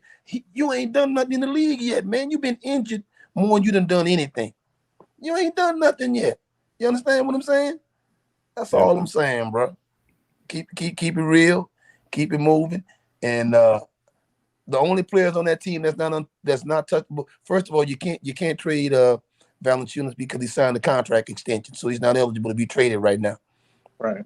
Everybody else can be traded, and the only players, man. If you ask me the nucleus of that team, I try to hold on to Herb, Bi, of course, and JV. And Zion, man, everybody else, bro, they can go. You got to remember, nobody's gonna trade for Alvarado anyway. To me, Trey Murphy, he need a little bit more time. He got what it takes. Because when you go to the games, man, and you sit down, he comes out to warm up. He'll get in the corner, man. He'll talk to the fans and then shoot that jumper from the corner, and he might make 20 in a row. He don't miss, bro. It's crazy. Because I watch him, he does not miss a shot in warm up. I mean, he knocks them all down, like 3 or 4 in a row. And the funny thing about it, he's having a conversation with who's ever sitting on courtside while he's doing it. So he's not even thinking about it. He's just talking to those people and dapping them up. You talking about Alvarado, huh? No, I'm talking about Trey Murphy. Trey Murphy. Trey Murphy. Okay. Yeah, when he's warming up to start to say, man, this dude do not miss. He does not miss. And the thing about it in the game, to me, he just don't have a feel for it yet. He's not there yet. I think he has the talent to be a good player, but he's got it. First of all, they don't let him handle the ball like talking about. Like you watch Temple, man. Temple just he kind of mess up when they do though, Mo. Like the little bit they do, he look a little off and erratic with it. Because he's not comfortable yet. Man, look at Gary Temple. He look off, erratic, and he's been in the league forever. He's falling all over the place when he's trying to get to the hole, man. But look like a damn rookie out there with the ball man, in his hand. He looked like when a horse born and he first stand up and he falling all over the place. That's what he looked like. But if you look at Trey Murphy is a smooth, fluid kind of athlete, man. When you watch him, I'm telling you, I watch him warm up because when I'm there at the games, I'm watching him the whole time. And dude, he's fluid, he's athletic. If he ever, in time, and now to me, I don't know if we're gonna make the play in or what. If we don't make the play in, man, even in this situation, I would have gave him those minutes that you give Temple and Satoransky, man. You have to. It's not like you're gonna win a championship today or tomorrow. You got to play the long game, man. And if you're gonna play the long game with one player, you're talking about a 6'8" wing that can shoot the basketball and defend. Yeah, tall. He damn near 6'10" to me, man. I think they lying about that 8. He look a little taller than that, bro. He long. He look a little taller than that. You gotta let him play, man. You wasting time. Look, Think You about this. watch the Pels episodes? No, man, I don't watch none of that foolishness. Well, I mean, I watch y'all, man. I watch they y'all. kind of pick on him on there. And you heard what we said tonight about him getting mad. I don't know if that's really true, but one of the family members, it could be true. They said he got mad because people wanted pictures with Herb, they want pictures with him. I think his problem is a little bit with his confidence. What you think about that, brother? I mean, I think he got all the tools. It's really his confidence. It's his When the confidence. lights on. It's his confidence, and you gotta let him play. You gotta let him get comfortable, man. And you gotta be able to say, "I'm gonna let him make mistakes." You mean you let NAW get out there and do crazy stuff every night? You know what I'm saying? And to me, I believe Trey Murphy, he has a bigger upside than NAW does, man. You just gotta let him. You have to let him play and say, you know what, man?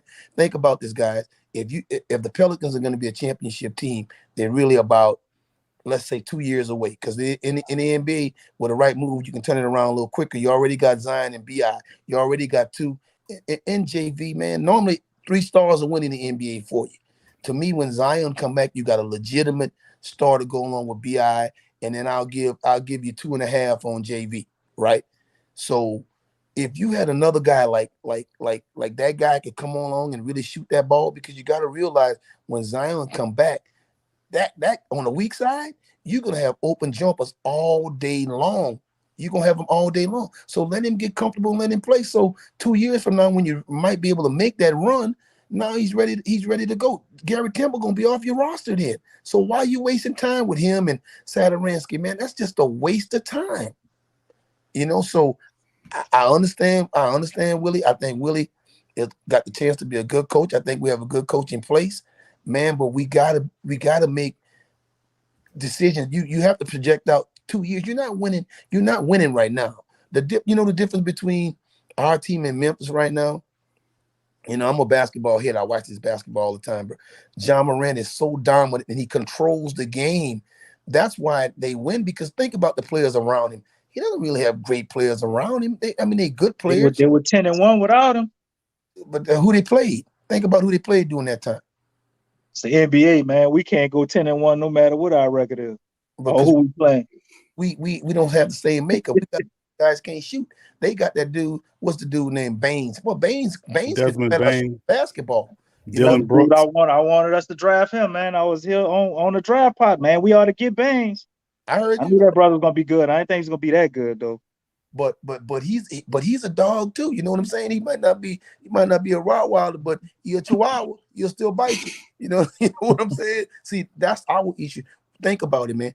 Do we have a score? Do we have somebody that can control the game outside of BI a little bit? We don't have a guy that can control the game. Watch Chris Paul. Zion. I mean, we had Chris Zion. Paul, that wouldn't be an issue. well, maybe Zion might be able to help us, but when you watch them NBA games, man, I was just watching the game tonight. Kyrie Irving playing with a bunch of no names, man, but because he could dominate the ball and dominate the game so much on the offensive end with his team, dude, you gotta have a guy like that, and we don't have a guard like that, man, and that's why we can't. Who's our point guard right now? Graham. Now how much does Graham handle that basketball? Quite a bit. Not much. He don't play like a that. two. He plays like a two. If you watch, Herb is bringing the ball up now. If you watch, Yeah, he does. He up I times see that a lot, man. He give it to Herb. He give it to Josh Hart. Yes, he kind of get his assists just in the middle, not really setting stuff up. No, he's the two guard. But let me ask you this, Mose. Mm-hmm. So you liking McCullough? You think McCullough is the perfect fit for the club? What you think about that? Yeah, because what he can give you is he's a combo guard. But what he does is, I don't know. I watched the game last night because I'm in Houston, so I watched the game against Houston last night, and Houston made a run getting back in the game. So the ball got in his hand, and what he did was, he's a guy that can ISO and get you a bucket whenever he wants to, because he can shoot, he can make plays, and he can make contested shots. See, NAW tries to play like that, but he can't make contested shots. In the NBA, when you're a guy like that, you have to be able to make contested shots. When you look at Devin Booker, all those good players, man, that are really, really good, the good 2 and 3 wings, Jason Tatum and Brown, you watched them tonight. They can make shots with a guy hand in their face. in the NBA, you got to be able to do that because when you're a good player like that, first of all, they scheme the defense for you. So they're running guys at you. They blitzing you and doing different things. So you got to be able to make contested shots. And then when you don't make contested shots, you can pass the ball to somebody that's wide open. But you got to be able to make contested shots. And BI is the only guy on the Pelicans team right now that can kind of make contested shots. Now you watch Josh Hart.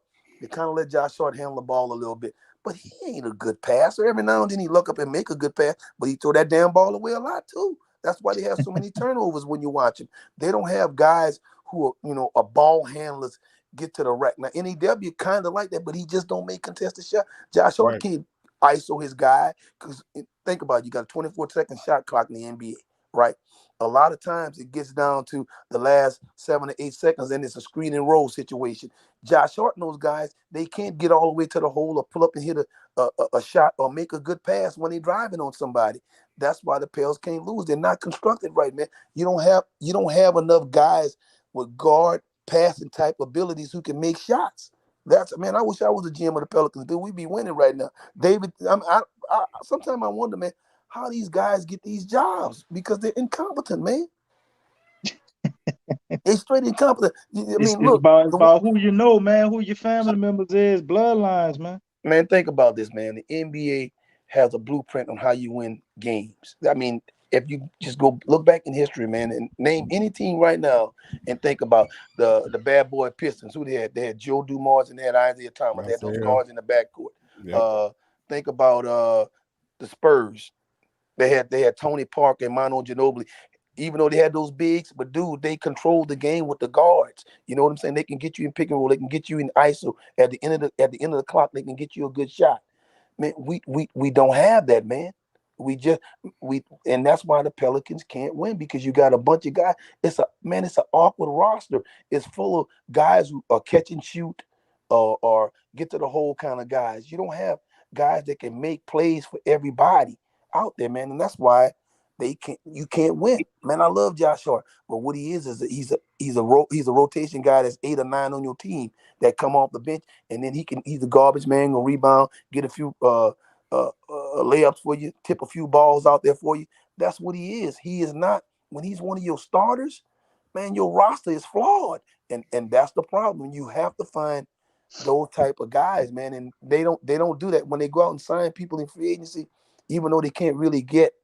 Okay, let's go from right here now because we're not gonna sign no top free agents, right? So what you got is those 2 Laker picks, and you got one from the Bucks, and you got your own picks, right? That's what you got. You got to go out and get McCollum. I don't like his money, but he the best guy that we can get for the situation right now. Because to me, or De'Aaron Fox. What about De'Aaron Fox? Well, they might want too much for him. But you gotta wait. You gotta wait because you gotta realize they got those 3 other guards. They got a badly constructed roster also. So maybe you can wait them out and they just say, hey, look, I want to get this off my books. You understand what I'm saying? That's the only way you'll be able to get him because you can't give up. You're not giving up BI or Zion or somebody for him. That's stupid. You understand what I'm saying? So you gotta maybe wait them out and see if you can get them when they get desperate and saying, look, we got to move this guy and nobody else is offering. So you don't want to bid against yourself. You got to wait, man. It's games like sitting down at the poker table, man. You got to try to maneuver and see what you can do to get him. But if you can't get him, give me CJ because you get a 30-year-old veteran, okay? And then he's going to be able to bring a little bit more to your team from a leadership standpoint. Now, De'Aaron Fox, if it was up to me, I'm gonna take De'Aaron if I can get him. But if I can't get him, I gotta get somebody now. Because if I don't get him and Z come back, man, we're in the same situation. But if you get a guy like that and Z come back, that changes everything for you now, man. Because Zion is a playmaker. Zion can pass the ball and do things to be a playmaker. Now BI has gotten better at being a playmaker now. Now you got 3 playmakers on the court. Dude, if you got 2 cones on the court now, just 2 shooters with them. Man, when you spread the floor and you go think about BI and Zion being in the pick and roll, or De'Aaron Fox or McCollum being in the pick and roll with Zion. Pick your poison, man, with a shooter on the weak side, Trey Murphy, who you didn't develop. Man, you got to deal with that now. That's what I'm saying. The team is poorly constructed. You don't have those type of guys, and I don't understand why you wouldn't go out and try and pry those type of guys loose from people, man. They got guys. To me, nobody ever talks about it. The backup point guard for the Phoenix Sun, man, I'm trying to get that guy, and I might be able to get him for a 2 in a Satoransky or somebody. Now all of a sudden you got a guy who can get in the lane. You're not paying him big money. You need a guy that can control the game, man. That guy can start in the NBA if you ask me. If Chris Paul wasn't there, he could be a starter right now. So I don't know, man. I just think they're poorly constructed. I think David Griffin I don't think he's a con artist, but I think he's one of those guys that's really slick. I think you said it right the first time. No, I just think he's just a slick white boy in the white boy world who looked up and get white boy jobs, man. That's that's not really. I really don't think think about this, man. You got some guys who can go to school, bro, and they smart as I don't know what, right? And then you got some guys you might run into on the street, bro, who ain't never been to nobody's school, but they just smart. They just know how to make moves. You know what I'm saying? So you get a guy like David Griffin, he just don't know how to make moves, man. I don't understand. I just don't think he's that smart, man. When it comes to basketball, he might be able to, tell the different flavors of wine and where it was brewed at and what part of the world it come from. He might be good at that, but he ain't no good dude at putting on basketball team together. He can't even play the piano. He's trying to play the piano for Zion. He can't even play the piano. I just think he's a dumb dude, man. Personally, I think Dell Demps was dumb. I think the Bowers dude before him when the Hornets was there, he was dumb too. So the reason why, let's go to the Saints right quick. Let's find a parallel right here. The Saints, man, even though Sean Payton left, I think the front office structure with Kai Harley and Mickey Loomis, dude, they have a structure right there. So I kind of think it's going to be successful as long as they bring a decent head coach in because they got structure, right? The Pelicans, man, they don't have a good structure, man, the way that thing's set up. With David Griffin being the president of basketball operations, but he really operates like the GM. You know what I'm saying? So just the whole thing is messed up. And then he's an egomaniac where he wants all the credit for everything. So he really doesn't delegate and let people do their jobs. He wants to do all of that, but he's in the background now because that lets me know that he's listening to things you guys saying on this show because he ain't, he used to be out there talking all the time. You know that now he ain't out there talking no more, right? Shut the hell up. We don't want to hear nothing from you. But because you're full of shit and you're lying. DC ran that man in hiding right now. Y'all got him in the cave because y'all wrote him hard. You don't hear now, right? Think about it. When do you hear from him? You don't. Dude. He had that opening day presser, and that was it all year. Think about it. He might not be listening to the show, but he got somebody listening because he's one of them type of dudes who he care about what people think about him. That's why he do. Yep. You know what I'm saying? So when y'all on his ass like that, he ducking and hiding right now. When y'all ask the question about, well, if Trajan Langdon is the GM, why isn't he coming out, doing the pressers and telling us what happened? Q, what you said this year in the off season, what they had Trajan doing, huh? They had Trajan coming out talking. Trajan be doing a lightweight appearances on podcasts and everything now. That's because y'all chased that man out of doing what he wanted to do, man. Y'all beat that man up so bad that's why I'm telling you, man. He's listening to what's being said because of you guys. So I got to give y'all credit for that, man. I like y'all show. I know y'all positive, man. I know y'all bigger fans more than anything. But at the same time, man, don't fall in love with them threes, man. You gotta fall in love with them tens, man, not them threes, man. One of them threes, they have some ugly, dumb children, man.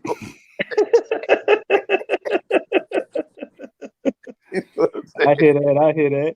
Brother Mose. Brother Mose, man, you terrific, man. Bro. Man, I appreciate you. Love y'all, man. I love y'all. Bro. Same to you, bro. Great Commentary, bro. Thank you. Chime in more often, Brother Mose, when you got to come back, man.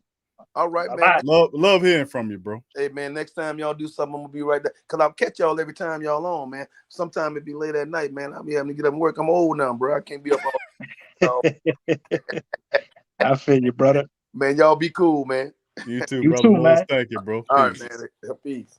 All right, that's brother Moles, man. Appreciate brother Excellent, Moles, man. excellent commentary, man. Yeah, Mose great. was dropping them Appreciate jewels up in here, man. Yeah, brother Moles be in there, man. He be able to comment section. I be reading. Yeah, I he said, do. He Moses be is. coming with some stuff. I told him, I said, Moses is short for Moses. You know, that's it. You got all that wisdom. All right, we got brother Skylar. Big ups to the fam. Thank y'all. Man, what's up, Jay Black, man? Come for get in this being here. thing, man. I see Jay Black Is commenting. Jay Black in there? There he is. I see him. He commenting, man. He need to come on in here. So big ups to the flock. Go Pels to the flock. The line is open, fam. If you want to get in there, like DJ or brother Moles, the link is pinned to the top of the Pel chat. Just hit that link and you'll be able to get in here. And I appreciate the family. We got Skylar chiming in. Welcome to the show, Skylar. What's up, DC? What's up, Q? How Y'all you know doing, what we brother? never looked at? Y'all know what roster we never looked at? Where I know that we could get off Santo and Temple? Y'all look at the next roster. They loaded on guards. They loaded on guards. I don't think we should get McCollum for the reason, like, what are we playing for? Are we playing for the play-in? Or are we playing for the championship? Because I don't think even if we get him, like, we're a championship team. How do you see us getting to the championship then, brother? That's me personally. I think that's a three or 4 year. It's gonna take at least 3-4 years. We at the building stage. So you feel we should get another draft pick? That's where you headed? no, I don't think we should get another draft pick. What I think we should fight for the championship, but realistically, we're not gonna get it. We know that. Like, we not built to get it. So I'm not with giving up the players that we have, where I see by me watching the games that we only a player or two away from, like, being a good team. Like, to get him in here and give away stuff and go backwards, I'm tired of going backwards. Because that's what we've been doing, if you pay attention. So it's no different from the Steven Adams trade. We went got Steven Adams, right? To trade him away to get Valanciunas, to give somebody else up. Like, we got to realize what we playing for. Like, I'm okay with a play-in for this year and then build up for next year. Third year, we should be working on the championship. Like, we not going to get to no championship like this. Like, that's just being honest. So we could give away everything and still don't make the championship just to say we got a point guard, or we made it and go out the first round in the playoffs, or we could build something. So we got to figure out what we want. You don't I guess see us with I guess a De'Aaron Fox or CJ McCullough or somebody else, a lot of people bring it up, with Zion. You don't think with Zion and continuity that maybe the sky is the limit in another year or two, or possibly maybe do some shockwaves this year and get out the first round? Yeah, I agree with you with De'Aaron Fox, but McCullum, man, we can't go backwards, man. We everybody's getting younger. Like, the league didn't flip. That's why the Lakers in the position they in, bro. Like, if you pay attention, like, the league didn't flip. The Lakers is the old man cutting in the barbershop. Nobody go to him no more. That's just being honest, man. Like, we got to look at what are we chasing? Like I'm with McCullum, but I'm not with getting rid of some of the players that can be better, that's going to play hard for what if. He might come in and pull off a Bledsoe. We ain't looking at that. How many times that happened to us? I don't think we ever had a player that good as a guard that came. How good? So I can't put him in the Bledsoe category. But this is what I'm saying. I'm not putting him in that neither. He better than Bledsoe. But what I'm saying is, think about it. Like, from a point of, if we moving forward, we need to be getting younger, not giving away nothing for older, because we playing. I'm gonna put it to you like this: we get De'Aaron Fox, now we playing like the Grizzlies. because he's young and we gonna have him for a while. Or we could get McCollum and be in the same position we in this year. Well, B.I. hurt, Zion hurt, and he hurt. So now we back in the same spot because he hurt right now. All So we got to look at all, like, if you got the time, Q or DC, y'all look up the Knicks roster. They so young at guard, like, and that's what I think we missing, really, literally, a point guard. We could move Devontae Graham to the bench, and we get it because we got 3 people that could score once Zion come back. All of them, it's just one ball. All of them can't score. So why are we trying to get a bunch of scores? we really don't have a lot of scores. JV is somebody who could go to work. I don't consider him like a scorer though. You got BI, you got Zion. That's Right. your scores. Everybody else, they can kind of find a way to get buckets, but You know what the difference from the night game and with them on the floor, the difference will be? They will have to double. The players we have now, they don't have to double none of them. So if you got Big V underneath there, he gonna score a lot. You got to double Zion. You got to double BI. Somebody gonna be open. Not too many teams have a big player like Valanciunas. Valanciunas big, you just throw it up to him, he gonna put it in there. It's no threat on the Pelicans with doubling right now. That's what's hurting us. That's why we've been losing in the fourth quarter, except this game. Everybody could play one-on-one on our players. We don't have no player that they could double. Now, if BI in the game, now they got to double. It's somebody that got to be accounted for.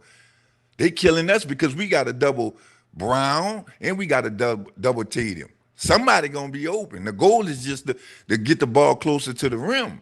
And that's what they use the IQ we don't use, basically, tonight. They just move Jose in rotation and put the big man on him and laid it up. That's what they did the whole fourth quarter, if you watch.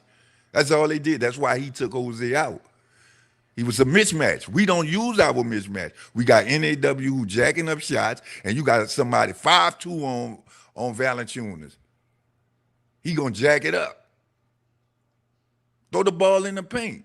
So what I think we need is some smart point guard play. I don't think we need to get Cullum because we always did get our points, even the games we won were in the paint. So we could win within the paint. It's just using our IQ. Our IQ bad. We was up what that game was. The last game we won, we was up. Nikhil Alexander-Walker got the rebound. I know you remember this, DC. He got the rebound. Instead of him kicking the ball back up, he tried to lay the ball up. And I know. That's bad IQ.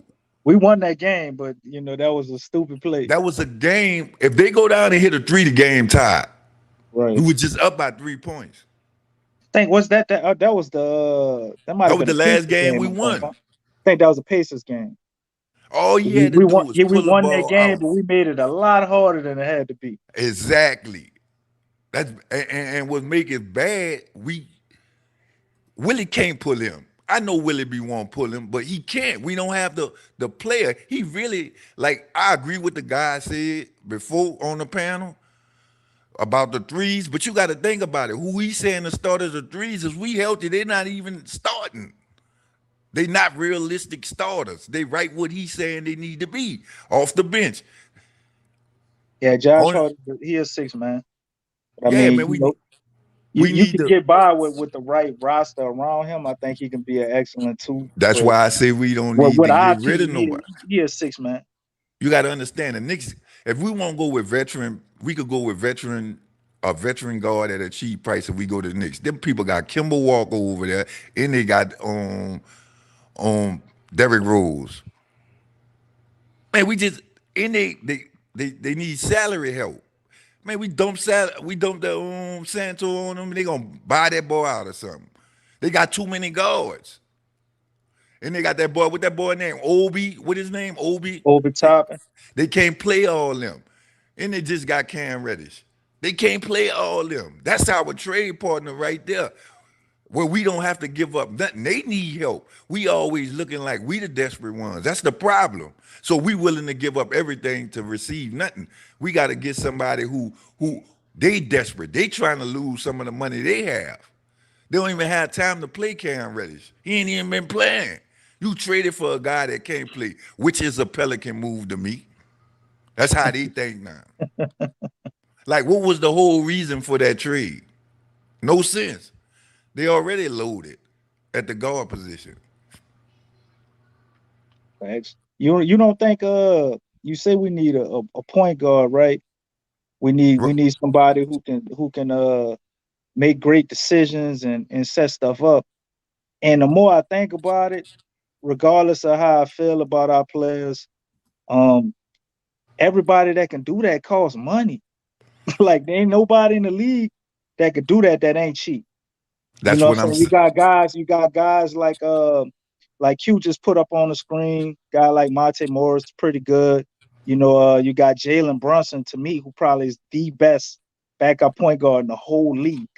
You know what I'm saying? That could be a starter who ain't making a lot of money right now, but he gonna command some money after his contract up this year. Cause somebody will take him and start with him. But other than guys like that that's up and coming, like how are we gonna get that here without aggressively going after it? Because like ain't nobody breaking their neck to come to New Orleans as a free agent. That's You seen because all the stuff we did last year. It was true. We really tried. We tried to give CP3 $100 million. Like we tried to get We had Kyle several Lowry. players. We tried to Yeah. get, and we couldn't even get them people Couldn't throwing do it. all type of money at them. Couldn't do it. So what's your other alternative? All the way, none of them. see, Right. and so by us giving away everything, that mean they I gonna don't think want to we be have here. to give away everything, though, brother. You feel like we have to give away everything? The point, what I'm saying is what they talking about giving away. Like we need to find a way. Like the way y'all talking, like we desperate. Like we not desperate. If we go at that situation like a desperate organization, we're gonna get desperate results, and that's what's been happening. We've been getting desperate results. Yeah, But I mean, I don't think this we is, went after any stars, though, man. We've been But we overpaying for got the role players. stars. That's what I'm but trying to get y'all to that, understand. but it's already a desperate situation, though, Skylar, bro. Because you come into this, the Pelicans come into this thing. Several losing seasons in a row. People are fed up of all the damn losing. 3 coaches in 3 years, no stability, a bunch of BS. The octopus talking this mess. People tired of him, and Moses, right? He did shut up, you know, because we was getting at him because we tired of the BS. But we talk about Mose mentioned how badly the team is constructed, and that's true. But also, it's the front office too. That goes all the way up to the Pelicans' head. Is a poorly constructed when the general manager, the VP, the vice president of basketball operations, is screwing around doing what the general manager is supposed to do, and so on and so forth. The vision of the team is obscured. That's why the team is currently built this way. And now they're forced to use what they got to try to get some wins done. And yeah, it's played. There's no doubt. The people are not going to stand for another losing season. Can't keep rebuilding every year. We've been rebuilding for about 10 years. When did we become the 76ers? When the New Orleans processes now. You know, we the perm kits now. We the processors now. All of a sudden, we just want to just wait. We're gonna be that's no. You got several first-round draft picks on your team that need to produce. You had several of them in one draft. You got one of them currently knocked out of that's out for the season, who you know is a project in his own right. I'm not saying don't get rid of some of them. No, I get what you're saying. I'm just saying the desperation thing when you said you're gonna get desperate results. The octopus is facing the firing squad, so to speak, right now. To be honest with you, he is. He's gonna get fired. He's under fire to make a move here. So I've been saying he need to go. He's desperate. He's definitely desperate. But it's the pressure of the family base that's tired of the losing and demanding results. And I'm proud and I'm glad to say that I'm with the family members that are putting pressure on the VP to stay out the way, let Langdon, who's credible, do his job and build a team. Now BI is stepping up, playing better, the best ball that he's ever played. Big V's playing on another level. They do have some good pieces, but there's still a lot to do. And listen, they're gonna make a move on McCollum. I'm sitting up out doing the research on it, and it's the move that he more than likely gonna make. But they're looking at Finney. I just showed a few of the rumorville reports. What is Darian Finney from Dallas? From the Dallas. They're looking at him. But they definitely looking at McCollum to make a move on him. So I mean, a lot of people might agree or disagree on the move, but yes, ain't no doubt about it. The octopus is definitely desperate.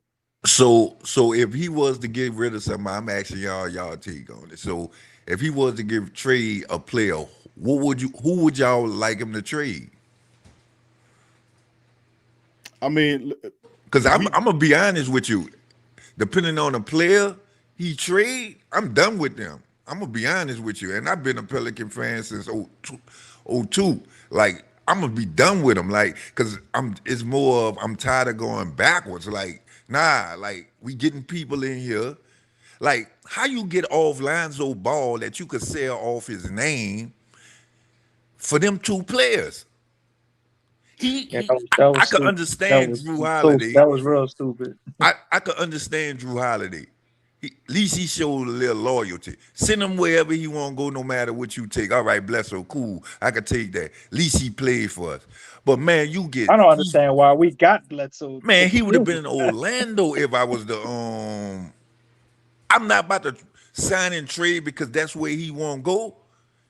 He ain't been here long enough for dictate where he won't go. Like that's the stupid stuff I'm talking about. So now we stuck with Santo and Temple, which he's supposed to be a veteran presence, but that's horrible. Just being honest with you, he's not a veteran that I will want. That the teach my team. Don't get me wrong, he give his all, but it's more of, man, the dude just horrible out there, man. I'm just being honest. He needs to just hang it up. Like, terrible. Because he hard. All right, you feel like he horrible, fam. You think he don't know basketball at all? I don't think he know basketball. I don't think he should be having those minutes. That's what I'm saying. And it's forced. I agree on that. We forced too many minutes. We forced to give a veteran leader those type of minutes. I don't blame him because he's doing the best he could do. Even Coach Willie, you got to think about it. Let's be realistic, fam. Dog, Jose had the most points tonight. I'm not talking bad on him, but he played hard. But realistically, he the last one off the bench on our team. That would probably be Nigel Marshall. Yeah. Now, but before when Summer League, we wasn't talking about. I mean, Nigel Marshall was like high up. Yeah, boy, we never talked about Jose. Nobody didn't even know that little dude. Man, that went down. So, ooh, boy. See, he had a bag of rocks tied to him. But yeah, I know. That stock fell through the like the damn bag of rocks. That stock sunk in the river. But yeah, listen, man. But Jose Alvarado was a player that came in. He was what we needed at the right time. You have KLJ went down for the season with the injury.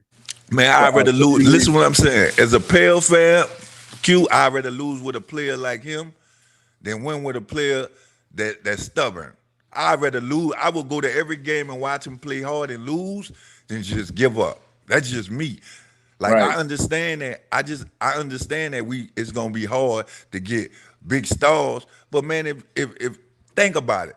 Like I had to tell somebody today. Besides Ja Morant on the Grizzlies, name any one of them other players, and I bet y'all can. Dylan Brooks.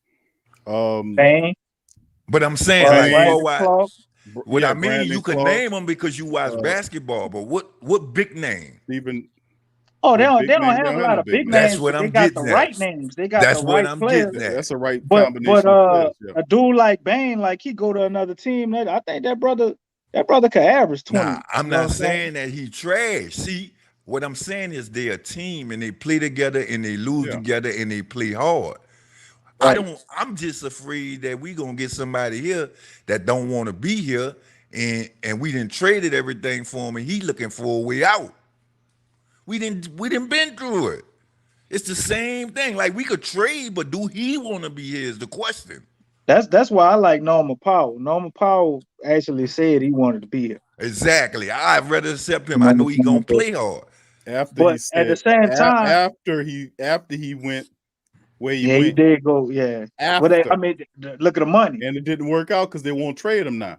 Look at the money. I don't Now think I they're want gonna now pay I him the want money they gave now him. I want to come by you. No, yeah, DC, I hear you.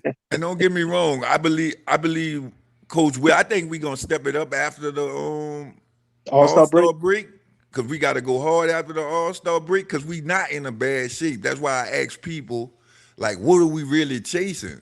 Like, for us, just being honest, if we just make the play-in, dog, we did better than last year. I'm not saying that's a goal for me, but we could build on that. Right. Us being back at 12, 13, man, we don't got nothing to look forward You to. you don't feel like we need somebody who, because I think we got talent, and I understand why people want CJ McCullough, because we need somebody who like know how to win, but that's still good right now. You know what I mean? Like even Drew Holiday, it would have been nice if we could have kept him, and I think we could have worked some stuff out if he wanted to be here. But Drew Holiday don't really have a history of winning, even though he's a good player. He had to go to Milwaukee, you know what I mean, to figure things out. But CJ McCullough, in my opinion, him and Dame, they won a lot of games. They ain't win a championship. They won a lot of games. Then the Western Conference Finals. The brother See, then dropped 30, 40 balls in the. I feel like as much as it would be a lot to trade for him, obviously we got to lose something that we don't want to lose. But if he actually would be okay with being here, that's the problem you I'm would having. gain a lot, like in leadership and just knowing how to win, along with that amazing skill set he got. Which, if I'm willing to bet on any player that's older, it's a guy that could shoot, because the shooters are the ones who usually they fade, you know, at the last. Like their game ain't predicated on the athleticism. You know what I'm saying? You don't have to be athletic to shoot. You know what I mean? So I get it, and I get what you're saying too. But my only thing about what you're saying, which I don't see, is like, how would we contend for a championship? All right, let them play. We just let the brothers hope they get better and develop. It still puts us in the same boat. Like Zion obviously can take another leap. Which, I mean, if he do that, he'd be a damn MVP. But outside of that, like, what else can we do to get better? And I think it's all about, like what you hinted at with the Grizzlies, is you want players, but you want the right players that fit our team. A player like CJ, I think would be, as much as I ain't really crazy about that $30 million or losing any of our guys either. But what do we need? Like you said, what we trying to do? To me, it's about building to win a championship. Obviously, we probably won't win a championship this year, minus some type of miracle, because stuff does happen. We got the right guy. Zion came back. We played the right team in the first round, and you get a good matchup in the second round. You never know what can happen. That's the beautiful thing about sports. But what would you say we should do exactly if we not gonna go that route? Oh no, I'm not saying don't go get him, but what I'm saying is don't give up the house to get him. That's all I'm saying. Make Okay. sure it's reasonable. Right. That's what I'm saying. Like, don't be that desperate to the point where we just giving away stuff now. That's all I'm saying. I'm not saying he a bad pick, because you can't go wrong. Like y'all said, like I said with him, I agree with some of the stuff he said. It don't make no sense to hold on to them picks. What we holding on to him for? Milwaukee not about to be sad no time soon. Or the Lakers is not gonna be in the bottom 10. So if we, what, like if they're willing to give up NAW, I'm cool with that. In 2 picks. You say give up NAW in 2 picks? Yeah, Oh, NAW yeah, I don't think that's enough to get and CJ. If that's the case, Saturansky, let him kill that or whatever. I'm saying long as it's reasonable. Like, I think Devontae Graham will be a big piece though, to me. that's who I think we would have to give up. A guy like Devontae Graham, or Josh Hart. That would be Josh probably. Hart ain't bad, because you got to think about it. Even if they give up Josh Hart, he don't have no contract like that with us where like You it'll got to hurt us in attach the a young long guy run. with potential to it too. You know what I mean? On top of that, with Saturansky. Yeah, I'm with that. But don't touch Big V and BI. No, That's dead. hell no. I'll be mad if they That's traded dead. Big V Because though. I Yeah, just heard that's when y'all crazy. say that, man, they might want Big V. Nah, they mess with Big V. I'm gone. Like that's the only bright spot we got on the team. Cause like they say, we could build around BI and Big V. They showed that they could win together. Like we come from the bottom, so they could win. Now they just got to get pieces around him. Like, and I'm with Q with that Zion. Like, if he here, cool. If he not, cool. And to me, I think is I like the way Willie doing it though. To be honest with you, because you got to be able to win without Zion. Right. You got to be able to win without Bi. That's something that we ain't do in the past 3-4 years. Is we didn't know what we had on the bench, and y'all know I ain't lying. We didn't know what we had. We had Kendrick Williams, who the Thunder trying to trade for a #1 pick right now. They trying to trade him for a #1 pick. That's Yeah, right, the they're brother asking the with the first duck. rounder for. Man, they crazy, man. But I'm just saying, man. I'm just, cause like I say, I'm a Pale fan. I be on there fighting for him. You hear me? Everybody in the media be talking bad. I be going in them boys' podcasts on their scream yard. Nah, we ain't doing that. Ain't no bad narratives, cause just like I said, bro. I think we one piece, and y'all might be right, Q and DC, with the piece we need. I'm not saying I'm wrong. I just don't want break up the team to the point where now we need another piece, because with David Griffin, that's how I've been going. We move one piece of the puzzle to have to go get another piece. Yeah, about that. it's a great point he made about Steven Adams, traded Steven Adams and Cheap Bleeding. So, but you got to admit those were upgrades the way Big B, even though Adams is playing well in Memphis and turned out to be a good fit. Yeah, that obstructs things a bit, and you have to start all over. The last 3 years, the Pelicans had to start all over again. There was no floor to build from. That's why it's imperative that the Pelicans be successful this year and at least get to the play-ins. That'll appease the family base at first. That's what I see. Start create somewhere. Right, you got to start somewhere. It creates a floor, a foundation to which to build, and it gives your young players an opportunity to taste that postseason life. Yup, Right. and anything That'll else is get them more. overachieved. Anything else That's what we overachieved. need, man. That's what it's about. They got to be able to taste the postseason. That'll give them a taste of that hunger to play for the next season after that, to get back to there. So that's what it comes down to most losing organizations, is getting to the postseason and tasting that thing, and that's the floor in which we build.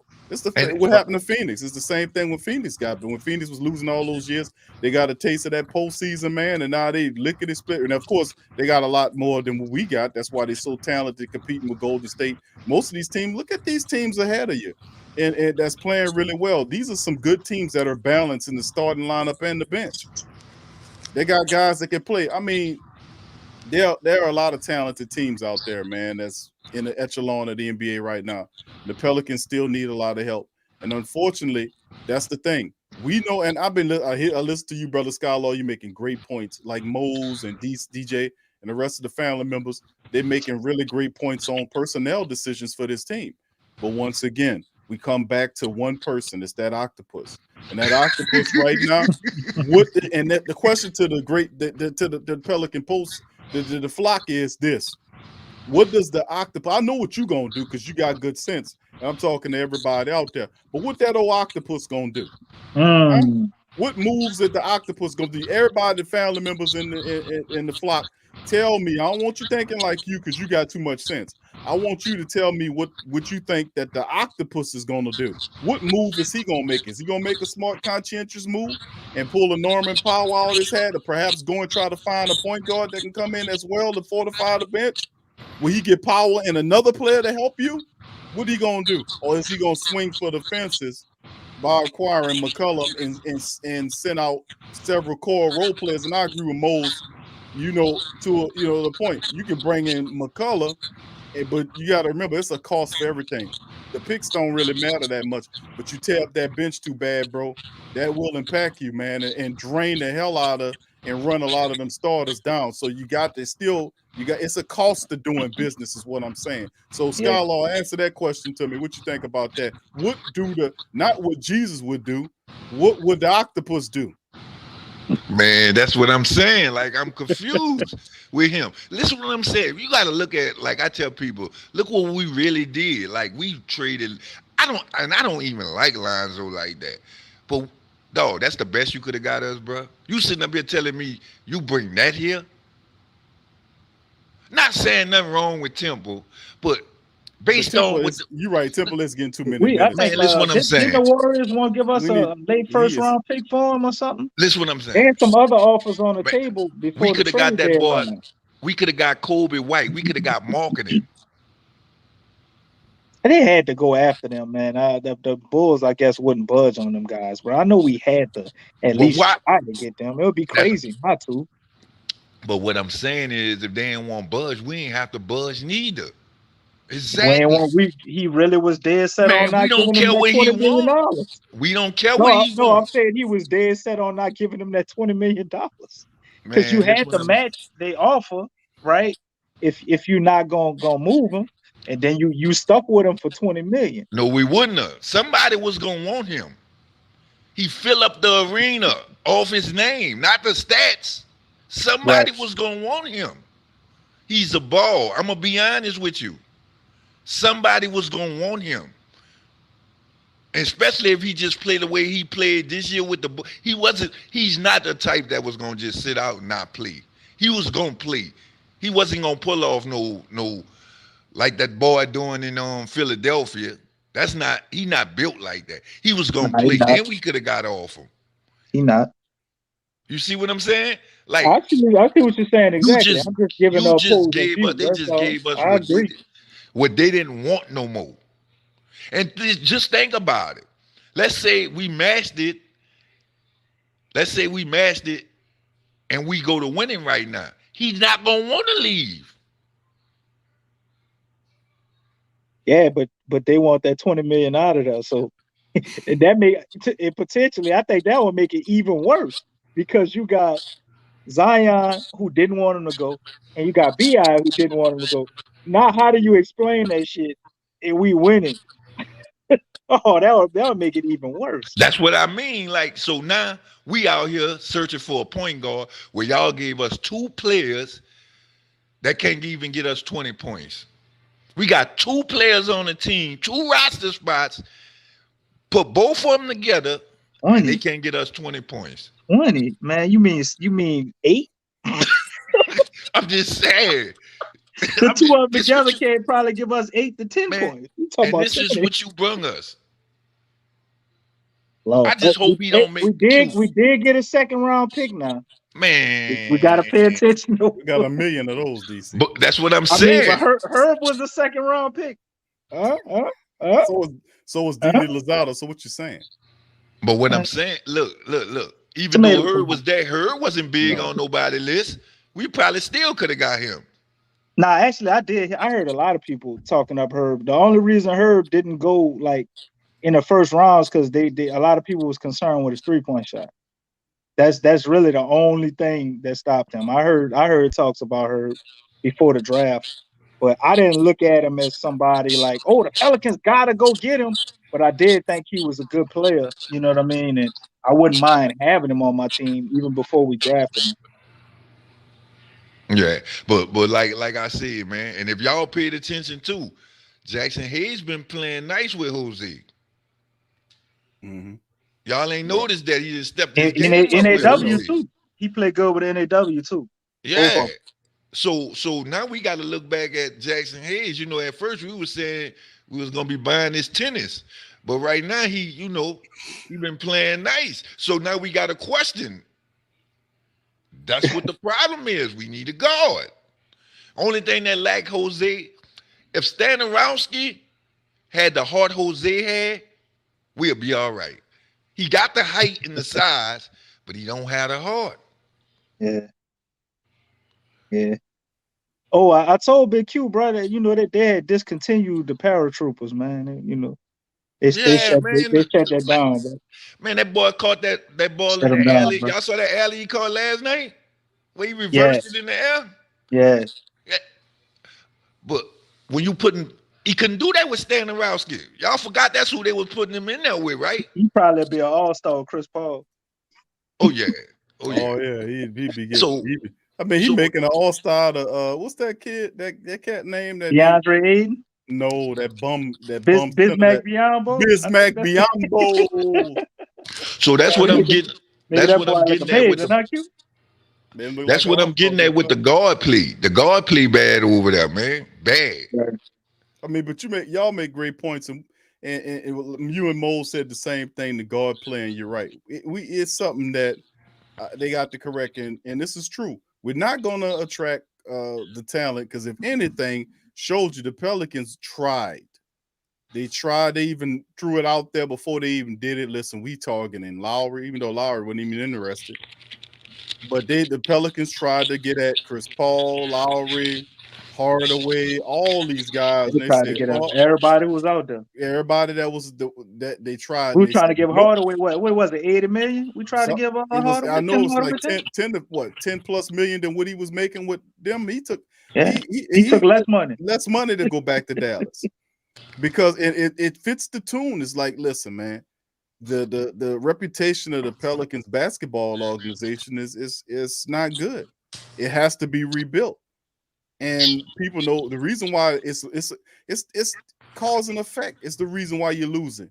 You got a crummy operation going on up there at times. Like you got the octopus who's supposed to bring credibility to the platform, but all he do is double talk, and you try and try to talk to you like you don't know what's going on. He give you misinformation, lies in front of your face, like he did with cousin Guillory. Told him, I never said that. And then Guillory wrote an article and put and quoted them verbatim in the article from when he said it. He the one interviewed him on tape. We played it. You don't think people can tape stuff? I didn't actually say that he'll start. Yes, you did, Octopus. Oh, DC. You know what I believe though, DC? We laughing up, about That's what him. it is. We laughing about that boy, but I'm gonna be honest with y'all. Where I'm at with it, I think he gone already. Because Willie could get the star players in here. I watched that dude. Like I watched You like think Willie. the Octopus is gone? Oh, you think the octopus gone? Yeah, he gonna be gone. Oh, hold up. Let me say one thing. I'm gonna let you continue. He know he gonna be gone. It was at one point. I think maybe it was that the presser he did the first time after Zion got hurt. It was. He said this team will get right, maybe to my detriment. He know he's gonna get fired. Yeah, I think everything go keep on rolling like it should once they get rid of him. And Willie, I watch him like when he be with the other players. Willie, the head coach, Willie Green, he gonna get a star player. It's not gonna be because of the octopus. All them dudes have a nice relationship with that dude in around the league. So I'm quite sure they won't see him be successful. So one of them gonna take, but he the one who's standing in the way. You're right, bro. And I hate to quote Chatty Patty, but Chatty Patty did say that, Q. We ain't gonna get no good people and no honesty from that front office as long as who is in there? Griffin is there. So once he leave, you hear me? They're gonna come in. Because I don't think it's the city, just being honest with you. Like they try to say, I don't think it's that. I think it's him. Just being honest. No, you're right. And that's a part of it. That's what I was saying. Like the Pelicans are a team like this going off the last 3 years of losing and ridiculousness. These moves were pretty much sanctioned by the octopus. And who asking that? Who's that? Sid. Who is the octopus? Sid Health says, who's the octopus? It's David Griffin. And the reason why we call him, the next question was why y'all call him the octopus. So you don't even have to tap it up. What I'm going to tell you, we call him the octopus is because he has his slimy tentacles all over the front office. He don't allow the people to do their job. Trajan Langdon's actually a pretty intelligent executive, but he micromanages those guys, and that's the problem. Now he stepped a big step back. You don't hear to him from him right now, and a part of that is us, but a big part of it also is the fact that it doesn't bode well for him to be seen right now. He's not in the friendly light right now, so he's gonna hide outside of the limelight, just on the outside of the lineup. The whole thing with Zion Williamson, how that whole situation went, him lying to the press, all that looks bad.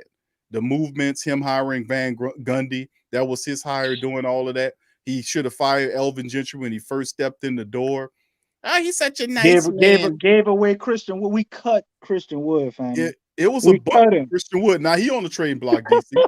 Houston got him on the trading block. We cut him, and Houston turned around and gave him $50 million.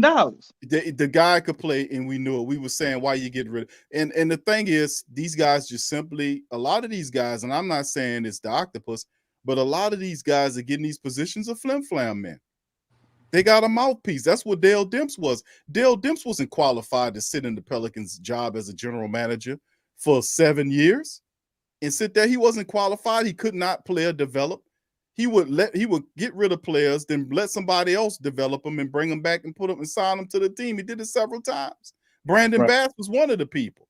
He the one overpaid Solomon Hill. He paid James Posey. I mean, I can go on and on and on, man. I'm a historian with that crap.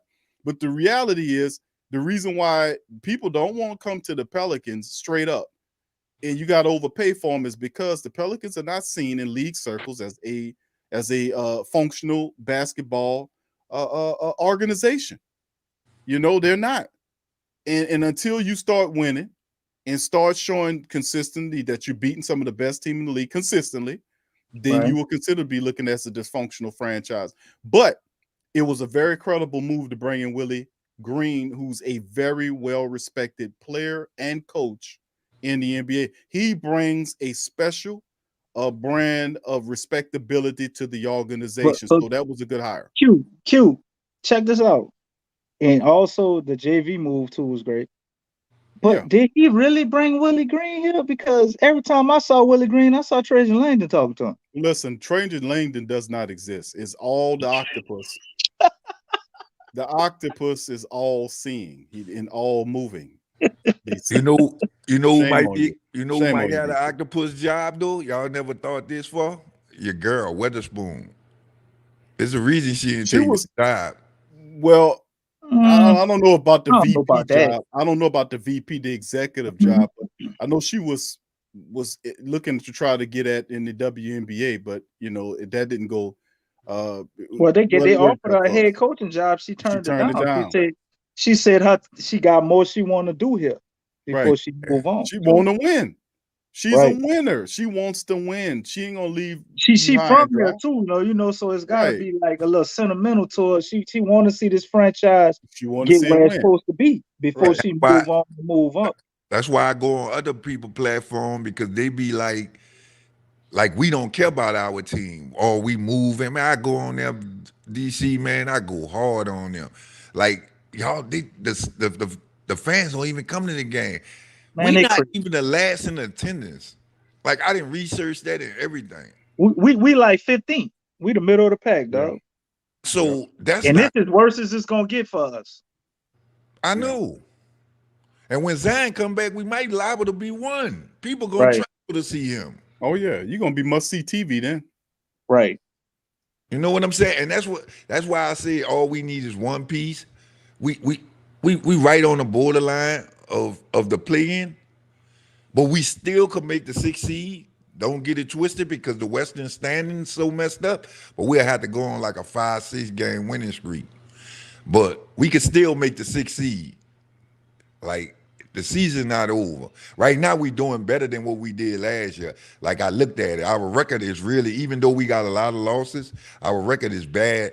I mean, better than what it was last year. Probably by like 2 games, you know. But we right there by the play-in. We got to take it one step at a time, and that's why I say, what are we playing for? Like, we don't need to be making no big moves to say, hey, we gonna win a championship. We not there yet. We got to be real. We not there yet, but we got to make a solid move where we could build on that move and stop building to taking a piece of the puzzle, to move the piece of the puzzle, to have to fill that back. We just been working in backwards lately. Like the past 2 years, we just been working backwards. 3 coaches, just like Q said, 3 coaches in what, 3 years? Like everything we got to fix after we done made that mistake. Like, nah, man, I'm tired. Right. I mean, but the previous administration I mean, it was just Similar thing with them. yeah, and that's the thing. That's what it's about. Like when you talk about the vision of the team, don't ask the octopus. And I hate to get on octopus, but see, it all starts with him. I mean, he's the guy with the vision. It's not just necessarily about the Southern Belle, Gale. It's about the VP who has the championship ring, who, according to him, built the Cleveland Cavaliers into a winner when we knew that was LeBron orchestrating that whole thing, telling them, get this, get that, get this, get that. Well, Dan Gilbert basically wanted to get LeBron out of there so he can have his team back. So, I mean, it's all known now, but Griffin comes here, man, and listen, the vision, he talks in generalities, and one thing is just totally, you need to, when people who have been losing for years and you come here, do not talk to them in generalities. Be very specific and say exactly what you're going to do, then go about the business of doing exactly what you've laid out. And the vision is murky at best when he started using sustainability terms. Like we talking about carbon emissions or something. Man, this ain't no goddamn carbon emissions, man. We ain't talking about 2030 zero carbon emissions. We talking about basketball here. Don't you want to be a sustainable winner, though? Listen, bro. Bottom line is we need to build a foundation. Exactly. And he did a good job finally. Organically. By getting this guy. By getting Willie Green here, that's a point. But I mean, listen, if we going about it the long way, I ain't gonna even lie to you. The Pelicans finding guys and like our role players, the Josh Hart stepping up, he having the best season of his career. The Pelicans gave him a very economical contract for the team. Jose Alvarado was a guy we found. We found Gary Clark. He's not playing like he was early in the game. Maybe we need to give him a few more minutes. Temple, maybe we need to decrease his minutes a bit. I do like his effort and his intelligence. But some of these other guys, we need to step up. We need to get some more minutes our first round draft picks like Trick or Trey Murphy. I mean, you just can't just stash the man. I mean, if he's that far off, how you pick him as a first round draft pick? I feel like you got to get him in there, dude. His mentality, man. His mentality or whatever he's dealing with, they feel like they could harm him by playing him those minutes, man. Something's going on with his confidence. Didn't we learn that this lesson, DC, last year with KLJ? When we just set KLJ for stretches for months on the bench, just laying them up there. We did this last year with KLJ, bro, is what I'm saying. That's what I'm saying. It's a flawed strategy. You give you spend a first round, this ain't an undrafted guy that nobody cares about on the bench if he gets minutes or not.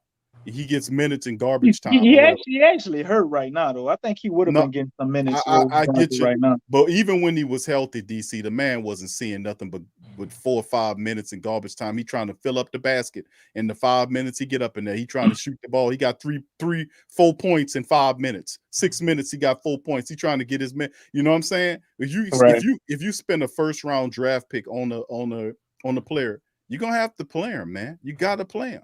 You got to play him when he's healthy. And you can't do no wrong if you playing Temple. What you getting? That's what I'm getting. All Sanaronsky for that. Hey, y'all, we getting coaching on the court. Y'all ain't heard what Temple do.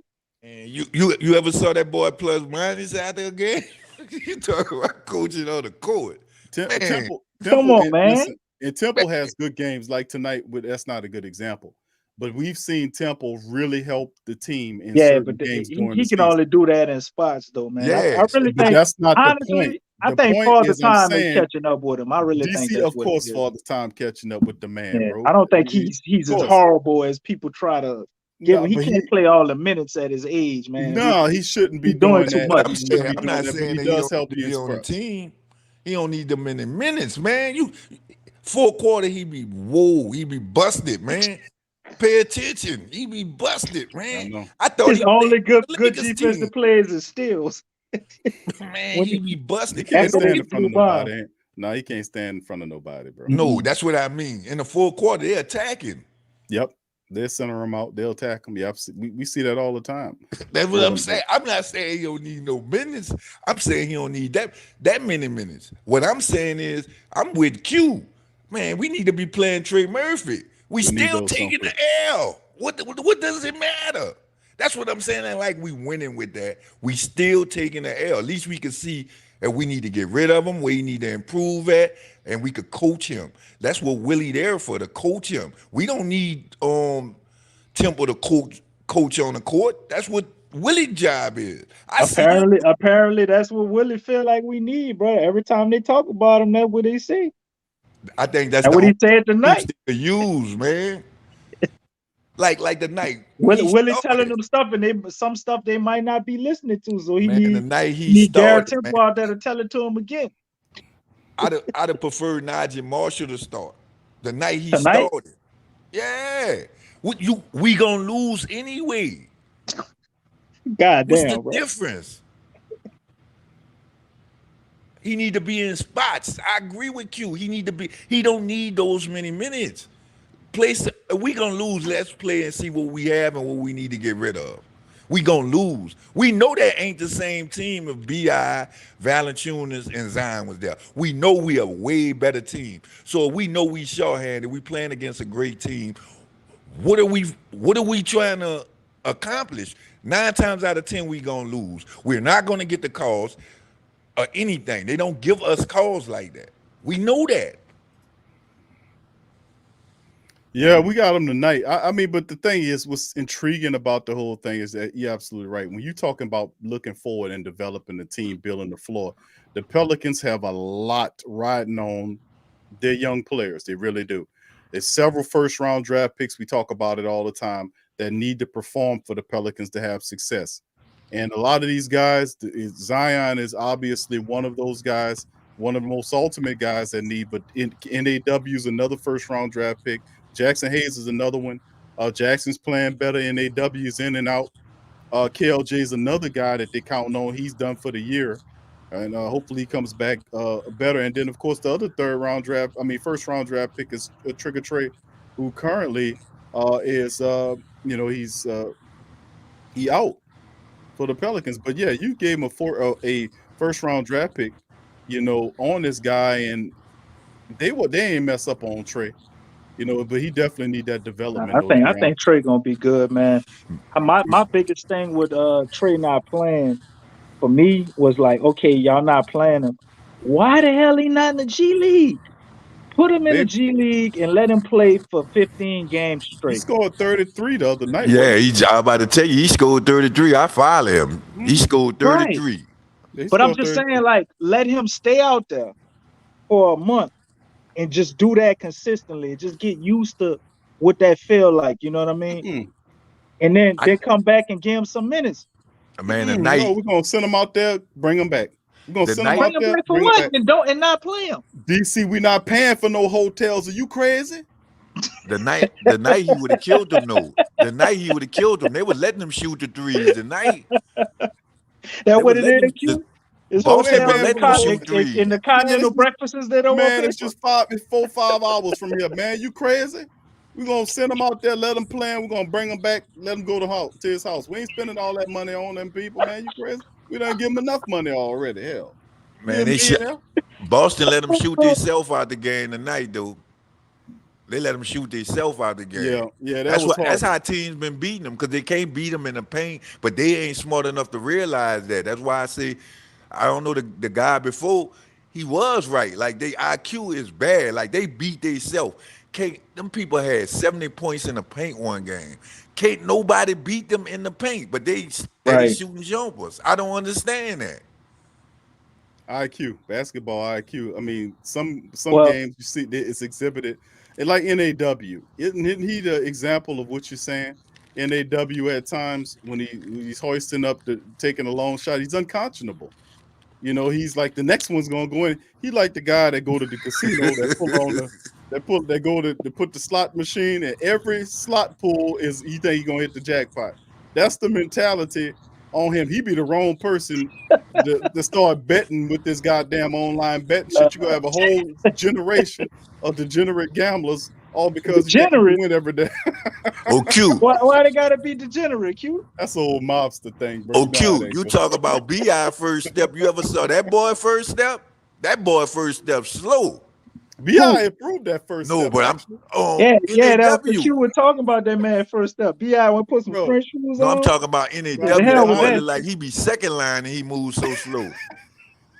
That boy, I'm talking about he just be dribbling the ball hard, don't be going nowhere. I ain't gonna Yeah, lie though. he got Like, as far as NAW, I can't say nothing bad about him getting past people, bro. He be dribbling and moving around. He get where he want to get at. Now, when he get there, he don't know what the hell be around him because he make his mind up to shoot. He don't give a damn if it's three people there. He's shooting. I told He you, make his man. mind up sometimes, and it's just ain't no change in that shit. Oh yeah, once he put that head down, because he drive with his head down, going in the goal. I always see that. But I think he has the ability to be very good, but it's just it's what's going on in his head. And when it's that, like, you have no idea how long that could take or if it will ever happen, because it's really his decision making a lot of He up times. for a contract, huh? Or the NAW? Yeah. I No, he think he got got years one more left. year. One more year Yeah, before he that's left. what he Him and playing for. You could Jackson tell. Hayes. That's what he playing for. You could tell. He playing for a contract for because you could tell you want some big money because, dog, we up, bruh, by 3 points, bruh. Kick the ball out, bruh. What you trying to score 2 points for? He a scorer. That's what he is. That's That's his what he only. does, bro. So That's you what don't have no he clock feels his. management as a point guard. You don't have no clock management. He feel like that's what he do, man. He trying to do what he do to help us win. I don't think he a selfish guy. I just think that's how he play the game, and that's how he's played. Like, I don't understand how your cousin Shay, you ain't fixed that out, but it's a process, I guess, for him. And You right, also, I think DC. I can't. him being on the bench, I think is a big thing. Like, if he was starting, I think a lot of stuff would come faster to him to figure out, because I mean he's a young guy in the league, but he's an older guy. Like, I think NAW is probably like the same age as BI. So, he probably looking at his career and how old he is. He trying to get stuff going now. You know what I mean? Yeah, I And I agree really with think you. that's what it is, man. I don't think he's a bad player.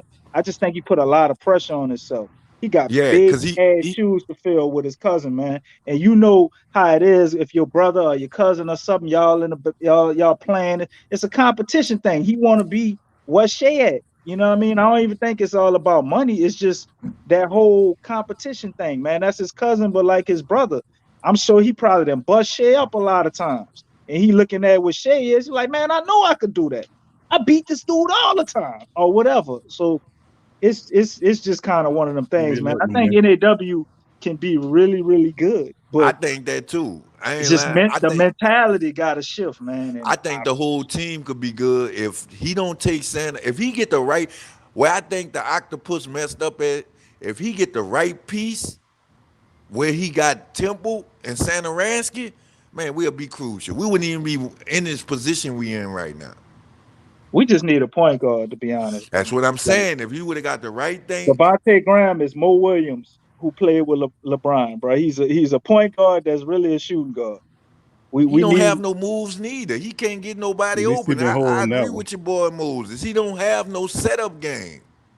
He right. really He could get his don't. own shot though. Devontae Graham can get his own shot whenever We he know wants. that. I'm not saying I'm talking about a setup game like for the Nah, he big don't. man. He don't have that. He letting Jose outshine him with that. Yeah, man. Jose got a Jose better setup literally, game than him. Jose really show you how a pick and roll is ran.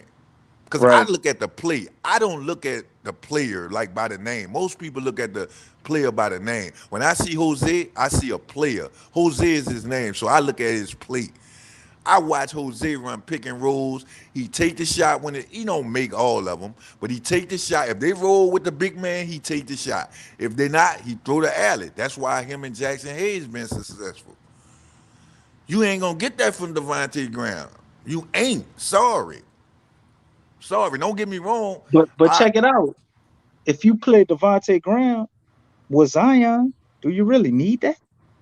No, you I don't. think he kind of a victim of circumstance, because He Devontae really Graham to is. I'm me not with saying no. Zion is a totally different player. So with Zion and Bi, you don't need him to do that at all. The point I'm So the point I'm go getting ahead. at is I'm not saying he a bad player. You got to understand the man won a few games for us too. I'm not saying Yeah. he a bust. What I'm saying is based off of the players they have, he don't fit that system right now. We can't count on Zion. Like Q said, Zion not here. So Right. what we gonna do to win now? Or Right. we just gonna wait till Zion get back and hope he pull it through? Like he should. I'm gonna just be honest with you. Like I said, I look at the play. He should be giving us more than what he giving us. I'm just being honest, because we brung him over here to be a star, basically. We traded for him, but what he gave us tonight, that's not acceptable for Pale fans. And you a starter, and you can't step up and give us at least 20. He should be giving us at least 20 a night. Herb really, to be honest with you, Herb really outshining him. And know how you know that? When you could say Jose playing better than him. Yeah, Like I but say, Jose wasn't even in the roster. He was on the roster, but he wasn't getting no. That wasn't a goal to give him no play time. he did the same thing Herb did. He made it to where you gotta play him, and you know how he did that? Through defense. Willie Green is gonna play you if you could get out there and you can defend, and then you go on the offensive end and you make the Effort. right plays, Yep. and you not losing me again. Willie Green Yep. gonna play you. We gonna play you. He gonna I play you. know. So When it's they a out clear there, it's path and ball a message movement. I think he's sending to Trey Murphy and anybody else on how to get minutes. And I think that's healthy. Because Trey Murphy, to me, I think his offensive game is not as bad as we probably thinking. Because he could hit shots like you heard the brother Moses was saying. We all know that. If you let him get in rhythm, he'll light your ass up from three-point line. But I kept seeing backdoor cuts and all type of defense mistakes from I was Trey about to Murphy. say that. That's I was why about he's to not say playing. that. That's his That problem. and his confidence.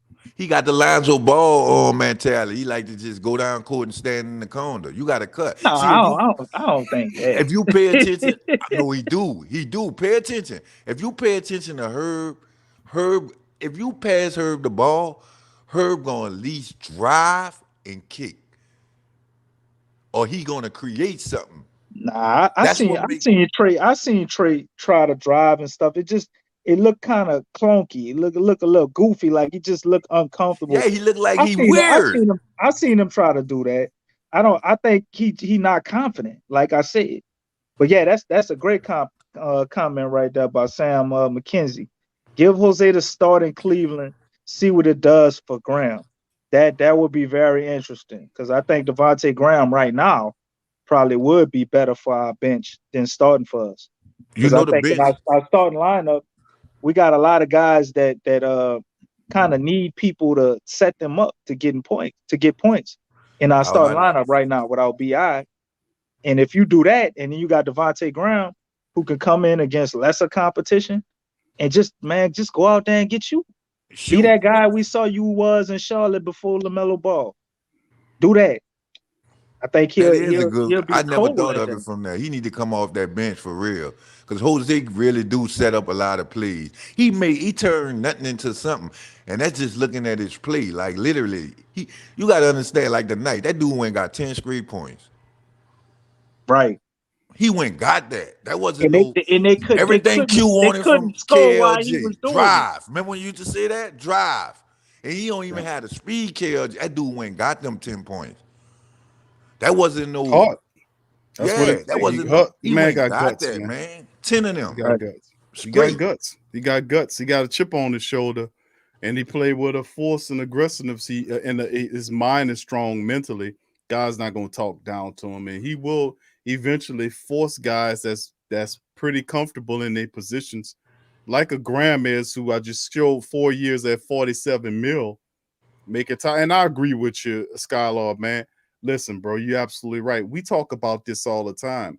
With Zion on the shelf, the big three are the top three guys on this team, contractually speaking, is obviously BI stepping up, Big V doing his thing. But where's Graham in this mixture? Where's Graham?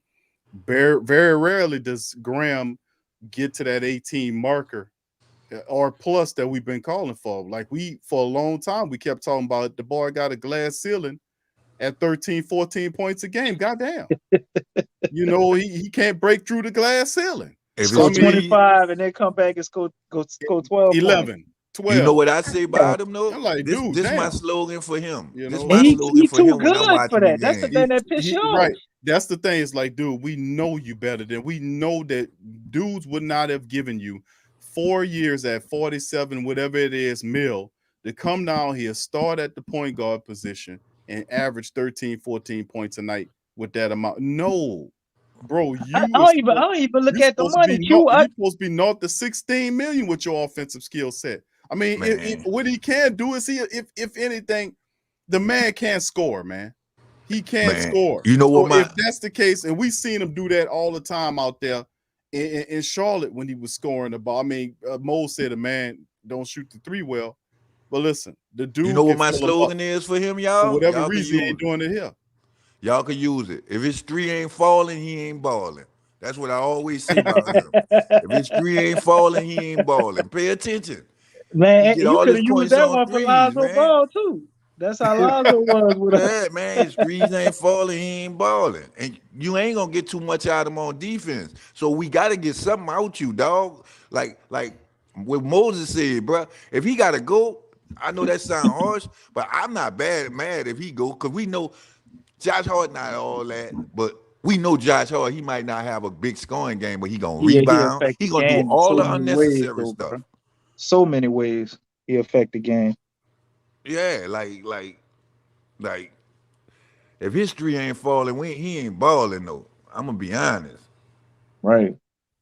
But the thing about it to me, man, like he could get anywhere on the court. He clearly got a floater. He could hit mid-range shots. He know how to get to the free throw line. I just don't understand why he just settled for so many 3-point shots. Man, especially it's like right now. Like we don't he don't have. like contact. If we had That's Zion, the problem. I would want him to play like how he played. If he out there with Zion, but like right now, like man, score on every level. Like you the dude right now. We need you to be like you the star. Like go pretend like you the star right now. Man, Herb Jones be having more don't points get than it. him. I don't get it, bro. He had 125-point game this year. Y'all probably slept on it. I didn't. He had one. Everything else been 18, 17, 16. Yeah, he had below. a 23, something in there, a couple of 20s in there too. But yeah, 25 I think was his season high. Then that was a couple of games ago. That was Indiana. So like y'all said, man, I don't think that McCollum trade bad because he'll give more points because he'll be at the point. But it depends on what we giving for him. That's what I see. We got to just evaluate what we giving away for him. Now, them picks, like y'all said, if that's what they willing to take, and a Santaransky and a Temple, I'm cool with it. As long as I give them NAW. I'm gonna be honest with you. I give him we could get that. We could get him in a draft somewhere again. Like every year they got players come out. We don't have the time, like Moses said, to be trying to develop him. He ain't getting in all this time. He ain't gonna get it. Like let somebody else develop him. Yeah, that's it, man. That's it. But brother Skylaw, man, thanks for your commentary, bro. Appreciate you chiming in. Man. Great commentary tonight, oh, man. Yeah. Much love, bro. Thank you for chiming in. We had two third co-hosts tonight, bro. All right, man. Skylaw and brother Mose, man. Good shout out to y'all, man. Go Pels to you, bro, brother Skylaw. All right, appreciate the brothers, man. Much love, man. Ron says, I love your show. Thank you, Ron. A quick question: which point guard is a legit target? DC, you want to go first? Man, the more I watch Q, like I noticed he was good, and we both stumbled across talking about him. But the more I watch him, bro, I would love to have Jalen Brunson, bro. I think that is the best guy we could get that checks all the boxes. Defensively, I haven't watched a ton of him defensively, so he might have a gray area there for me. But offensively, bro, the dude could score at all three levels. He makes the right play every single time. He will shake you out your shoes and do it without expending energy. He can get to the line. and he's just extremely efficient. Can score whenever you need to, or rack up assists and bunches. That dude gonna wind up a starter on somebody team next year, and everybody gonna be saying, "Damn, why we ain't get him?" I try to told you. I try to tell him about Jalen Brunson. I don't talk about him as much as DC talks about Cam I Reddish. want him over CJ McCullough. I want him over De'Aaron Fox. He fits I know the I sound Pels. crazy to some people. Man, DC, listen.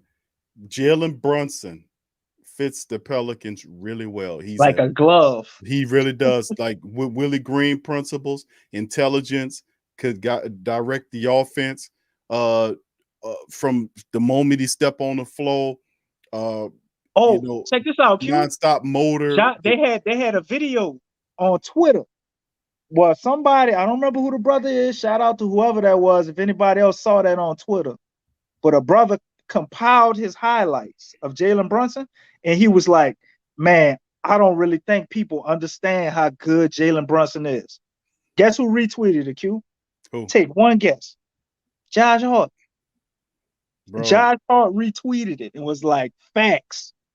Bro, I've been trying to tell the family members about Jay Brunson for a while. You know, that's his brother. That's his brother. We'll get another brother with Josh Hart from his alumni. Dude, he played with him.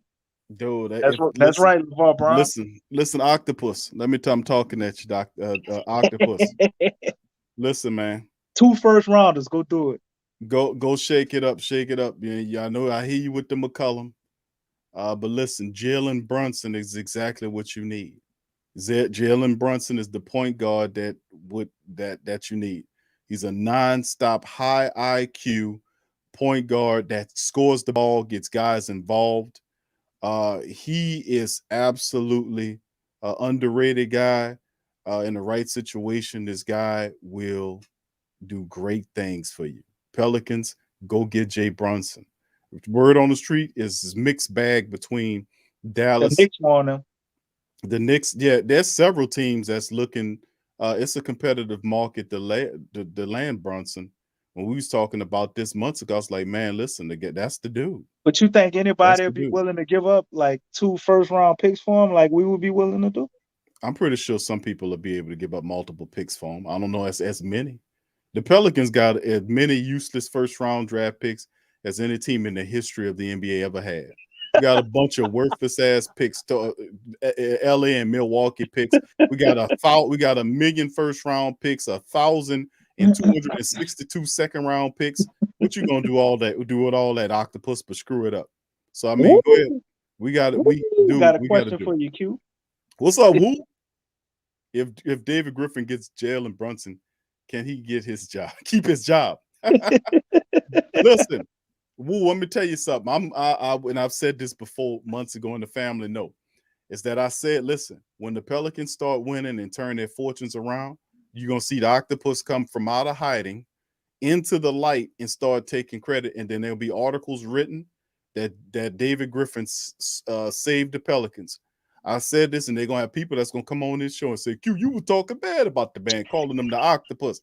I said all that, and I said, watch, because the Pelicans are trending in the right direction. They finally let the man what he did was got out of the way of changing Langdon and let Langdon do his job, which is to pick the proper coach. Because the truth is, they didn't have a vision. The 3 years that Griffin was here, they finally got some semblance of a vision. Because what vision you have if you got Elvin Gentry here and Elvin Gentry can't sustain anything, then you get rid of him and then you bring in a Stan Van Gundy who hadn't coached at the time for over 3 years. He was sitting on the table eating donuts and shit and commentating and then messing about this Rocky Road ice cream, bro. Right, eating Rocky Roads and drinking coffee and screwing up the Detroit Pistons team to the point where he's shaking. He can't make draft pick moves for you. I mean, that was absolutely ridiculous. But he was honest. He was honest, Q. He was honest to the fault. That man was honest. He was honest to a fault where he would ask the media for questions. So, how you think I should fix the team? How you think? Who do you think?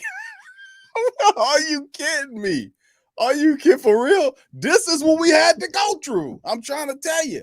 He was asking all the press people. What do you think? For ideas. I'm taking suggestions. He got a suggestion box right there. He said, put your suggestions in. And they get reporters looking like, Coach, I think that's what you're supposed to do. Oh, what you think I should do then?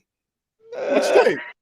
Nah, dog. You go. I'll tell you what you do, Stan Van Burke. Take your ass That back to is a the question that television. will surely get you fired.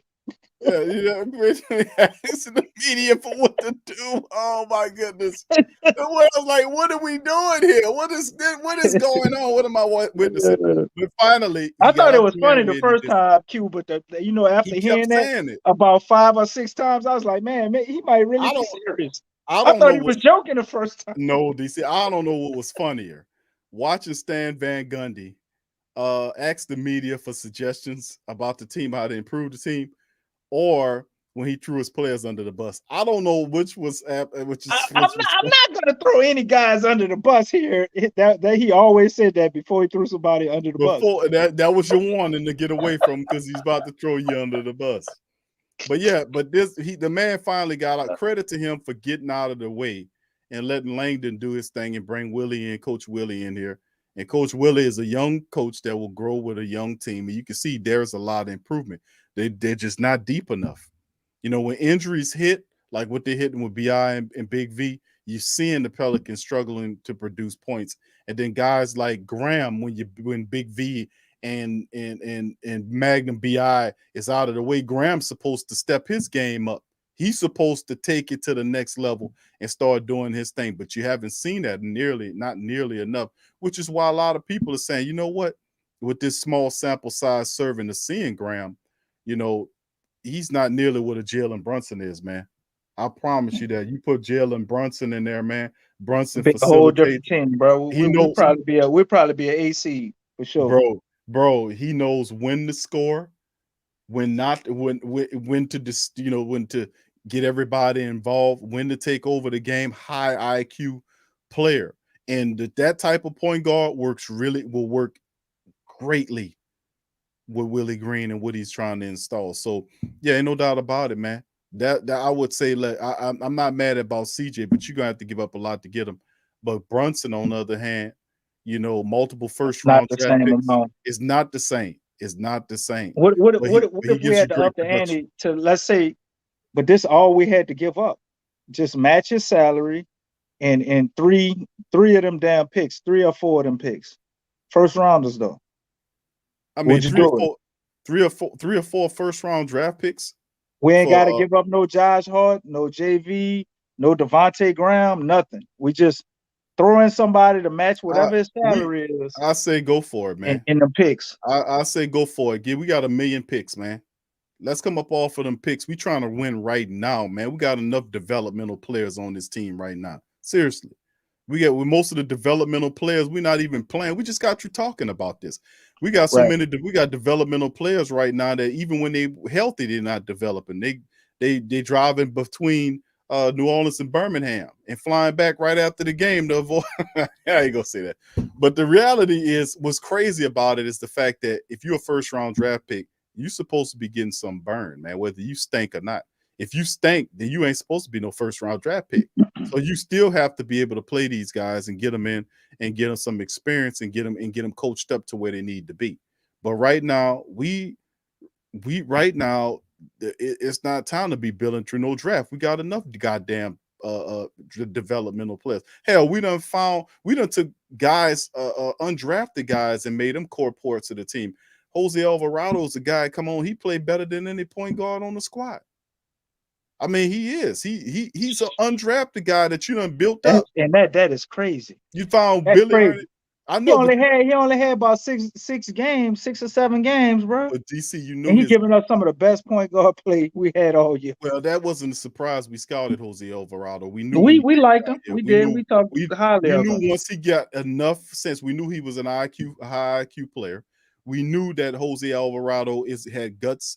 And we knew that when he got feel for it and he got in there, he was going to show his stuff. We scouted. And guess what? Q BI then took him under his wing, as we heard him say in the interview today or yesterday. Mm-hmm. And Jose Alvarado is in there watching film like a maniac. Of course. From what I'm hearing, they say he in the building as soon as it opens and all this type of stuff. He It got the sounded keys. like Herb Jones all over again. He He the watching janitor. what Herb did. He gets And, there with and the he, janitor. and he to get there. following that same thing, man, trying to carve out a spot for himself, bro. Well, So that's how much you be so great. to That's how you where get great. he got players on other teams. And They don't be even know him respecting him. Joel Yeah. Embiid paid this man fine for his tech. Yep. That's respect. Man, what you don't hear stuff like that every day, bro. And he ain't scared of nobody. Nope. No Beverly. matter who he play, he don't That's care. that's what I was telling you. A lot of that got around the league when he was playing Beverly. The way he was going at Patrick Beverly. I mean, how he was going at, and how he didn't let Beverly. And Beverly is famous for taking guys out of their games.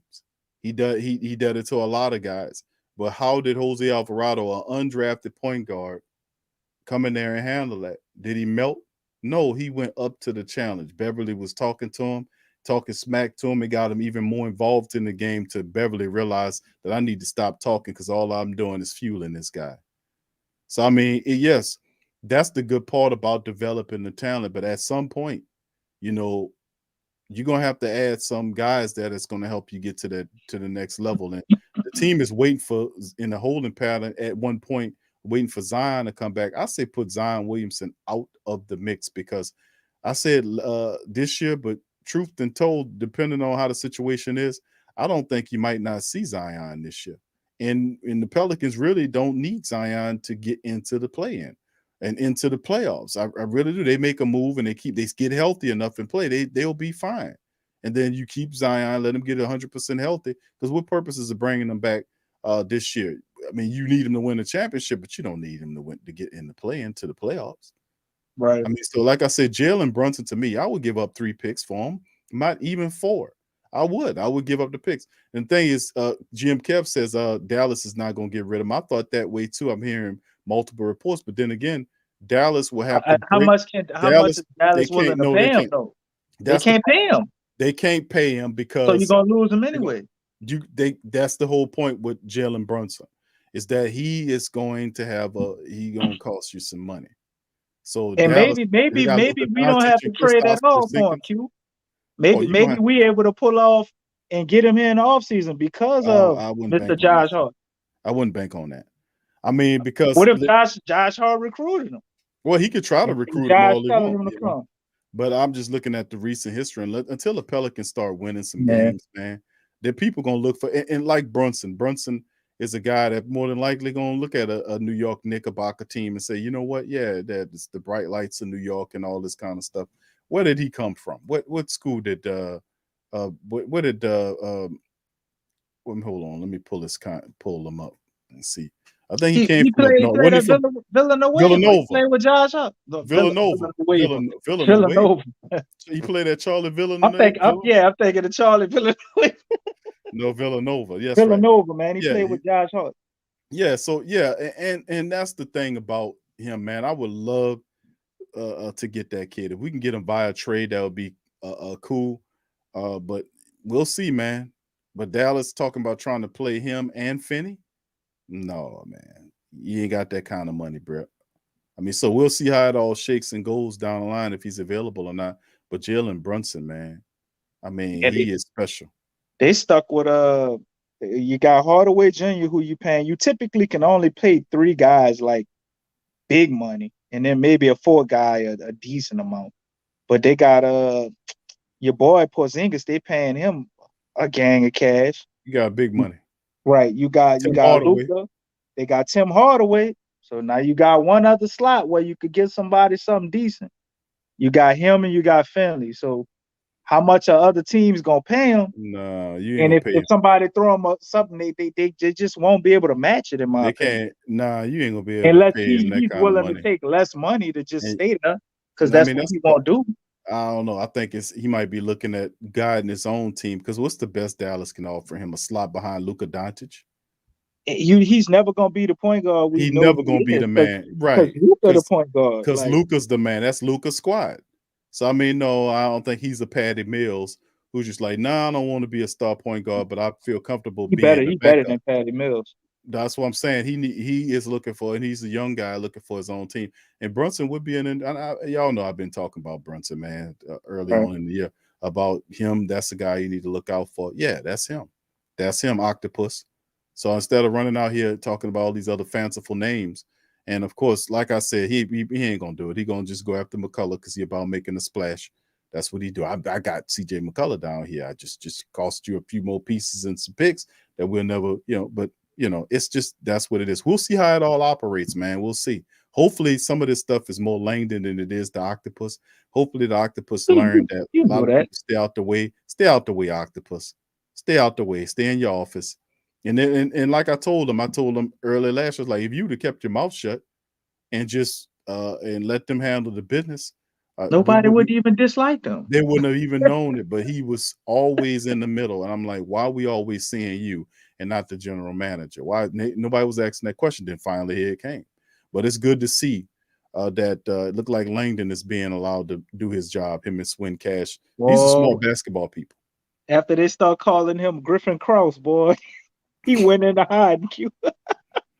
Better go in the hide and get on out the way. Staff calling you Griffin Cross, man. I told you, bro. I mean, it ain't hard to tell. You don't have to talk to nobody, but you can look at it and see how it looks. I mean, you can see. I mean, it's all in the body language, the talking. I mean, you can. I mean, you just. I'm a guy. I'm street smart. I can look at body language. I can look at language, how people use, and I can see whether or not you're a flim-flammy man or a person that's speaking with smoke and speaking in generalities. They don't have no specifics. You don't have no vision talking like that, using that old litigious language, man. We're gonna do this and that. No. How are you gonna do it? What exactly are you gonna do? How are you gonna do it? Give me specifics. Tell me what contracts or what players are you targeting? What kind of roster lineups are you looking at trying to put? I mean, specifics. Well, we can't tell you all that because no. Well, you could put me in the ballpark as opposed to talking about generalities. No. You didn't have a vision in the first 2 years. That's why we didn't win. That's why you can't use the first 2 years of prior to Willie Greenham.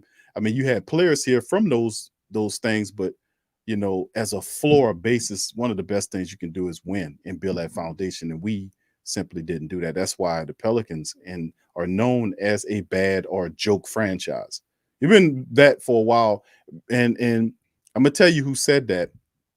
It was several players that said that. I remember reading an article about Carmelo Anthony was made mention of when he was afraid, just like, and somebody asked him, "Is the Pelicans?" and he made like a little snide comment about it. It was other players that said snide comments about New Orleans, but at the time, even what's your boy that's on ESPN now, Perkins. Perkins was another Perkins dude. said the same thing. He said always advocating for getting the Zion out of there. Everybody we got. He said we should get him out of here. Get rid of him. And that's because of that was due to his experience with Dale Demps, because Dale Demps, according to him, said he lied to him. You're supposed to bring him back, and he lied to bringing him back. Yeah, he lied to him. Magic Johnson, with the Dale Demps thing, said that Dale Demps was the one that broke the trade. We had a retired GM before he died come out and say he the worst general manager. No, ever. the commissioner. David Stern, the late great David Stern, said he was the worst. So yeah, we've been a bad franchise for a very long time. You know how bad you got to be the worst ever. David Stern is talking about over the history of the whole game. He talking about what 70-something years? 75 years. 75 years, and he's the worst ever. He's the worst. He was bad. I'm lying. God damn, he tore up the franchise, and we mentioned Bauer. Bauer wasn't much better. Who was here prior to him? Yeah, and then you had the other guy prior to him. Jokes, and simpletons, morons, non-visionaries. They weren't visionary people. No, they weren't. They were flim-flam people, con men that stood up before you and pretended to look like they know what they was doing, but their actions totally wasn't the case. But anyway, listen, we on the right path now, man, and we're gonna see what's going on because February 10th is fastly approaching, family. What the date is here? It's just January the 30th, family. So you got what, DC? About 11 days. It's gonna be here, man. You got 11 days to the trade deadline, which is February the 10th for the Pelicans. So get ready. Over the next 11 days, we're gonna start seeing and hearing all kind of stuff. I already showed in the show 2 potential trade rumors. Well, actually 3 that's circulating around. Let me get them on the screen in a minute so we can go back over them. But yeah, it's actually 3, and there are others that'll be popping up coming down the line as well. So I mean, yeah, But like I said, we got 11 days to the trade deadline, fam. The Pelicans one of the rumor bills, the top insiders in NBA are saying that the Pelicans is one of the biggest movers and going to be one of the biggest movers and shakers. Does that include one trade or multiple trades? I say multiples I because say multiple because depending on what we do, we still could have that trade exemption. So if we still have the trade exemption and we pull off a trade where we actually match salaries, you know, getting rid of a Satoransky and maybe somebody we don't want them to get rid of, or maybe somebody we don't mind leaving. But either way, they can still make another move with the trade exemption. And if you know anything about the Pelicans, especially with David Griffin in the office, one trade is never enough. So he could have a trade where he get 2 players back in the trade, and then he gonna trade somebody else for this other player, and then we giving up pick. It's never just that simple usually with us. Even when we got JV, we still went in some type of way, gave our first round pick to Charlotte and signed Devontae Graham, and you're trying to add this in the trade. It's always some overcomplicated shit going on, and I don't think this is gonna be any different. Like right here, reported by the Pelican Report. The trade destination most linked to McCullough has been the Pelicans, and that's Jake Fisher of the Bleacher Report reporting that. Pelicans have also expressed a desire to acquire forward center Dom Sabonis. And Why? they say also, ask Octopus, it's far more likely the Pacers deal Miles Turner. The expectation is Landon Sabonis would require a similar haul to what the Orlando Magic received for Nikolai Vujasev. At this stage of the NBA's midseason trade window, the Atlanta Hawks, Portland Trailblazers, Indiana Pacers, Sacramento Kings, New Orleans Pelicans are considered to be the most active teams in trade conversations ahead of the February the 10th deadline, according to league sources. So as you can see, you see Dom Sabonis, you see CJ McCollum, and then I just showed you another report that they're indicating that Finney is another guy that the Pelicans are looking at as well. Dorian Finney-Smith is what the Pelicans are looking at, which is an intriguing name as well. But, I mean, these are some of the things. Here's another one. Pelicans are one of several teams that have kept tabs on Dorian Finney-Smith per Michael Skodal of Hoopsite. Finney-Smith is a prototypical 3-and-D player, averaging about 10 points per game on almost 38% shooting from downtown over the last 3 seasons. While providing excellent defense on the wing, Mavericks have had discussions about moving either Jalen Brunson or DFS to avoid the luxury tax next season. Brunson, baby. Both are set to become unrestricted free agents this summer. Here we go. So it's even worse because they unrestricted. So even if they do try to match them guys still could walk. Yep. That's the cool. And really, I know the Finney-Smith is a really interesting player, but to be honest with you, the big chip there is Jalen Brunson. And if they're looking at Smith, you can't tell me that they can't be eyeing Jalen Brunson if you're looking at Finney-Smith. Oh yeah. And of course, Josh Hart hopefully he sprinkles something in the ear of guys like Trajan Langdon and Swin Cash to say, hey man, listen, I know y'all trying to get these other guys, but listen, you get a Brunson, you break all Brunson, put him here with guys like BI and Zion, and then you got a point guard. You got a point guard here. You got a point guard that's going to compete and go against We got a point guard and possibly can become a point guy. Man, listen, the dude is a baller, man. He gonna give you the best. Let me put up his statistics for the family members that might not be familiar. Put some highlights up there too, Q. Let me see if I can find man. Yeah, I'll see if I can pull them up there. But yeah, I think when you watch his highlight tape, it really changed your perspective a little bit, man. And you can imagine a guy like this with BI and Zion. It gets along the lines of them guys learning how to play together, obviously being healthy, and with JV, or the Pelicans could be offensively unstoppable. I mean, they pretty much already were with Zion, but then you add in like a guy who can set people up and who can make, I guess, average players good. You know what I'm saying? Or make things easier when one of those guys got to take a break and take over, or when one of them's hurt and your team don't miss a beat. You know what I mean? Man, it's an amazing thing to have. It's I think a little bit more of a, not a luxury, but almost a necessity at this point. And we seeing why right now. Once BI, if he's a little banged up, or let's say he don't have it going for the moment, like we need that third guy outside of JV, because JV is kind of a guy who's dependent on somebody getting him the ball in a certain Right. situation. So you need another guy who is just as, I guess, good as JV in his role, but can set other people up, or take over when Zion can't, or BI can't. So that's one of the only things we're missing, in my opinion, with the emergence of Herb Jones. That was the 3-and-D guy we all been praying for. And you got Josh Hart, so you got two of those guys. Wouldn't hurt to have another one in Finley, but you really need point guard. Yeah, he's something else, man. Dude can play.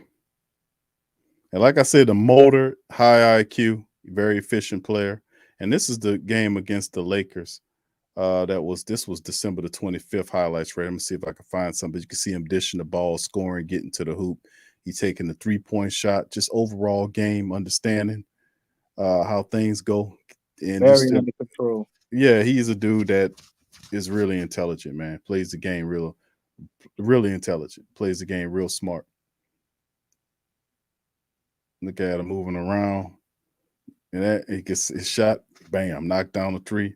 And like I said, he had a pretty good game. I remember this game right here. Let's see if I can pull up some more highlights. But the guy is, like I said, man, Jalen Brunson is the type of dude that you will want. They got all kind of college film on here that I invite the family members to take a look at when he was at Villanova doing this thing. He had a lot of tape there as well. Was he on that championship team with Mikal Bridges? Mikal Bridges, Josh Hart, and what was it, him?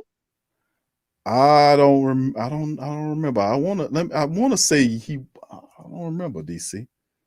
I don't remember if he was on that championship squad or not. I don't know. I don't remember.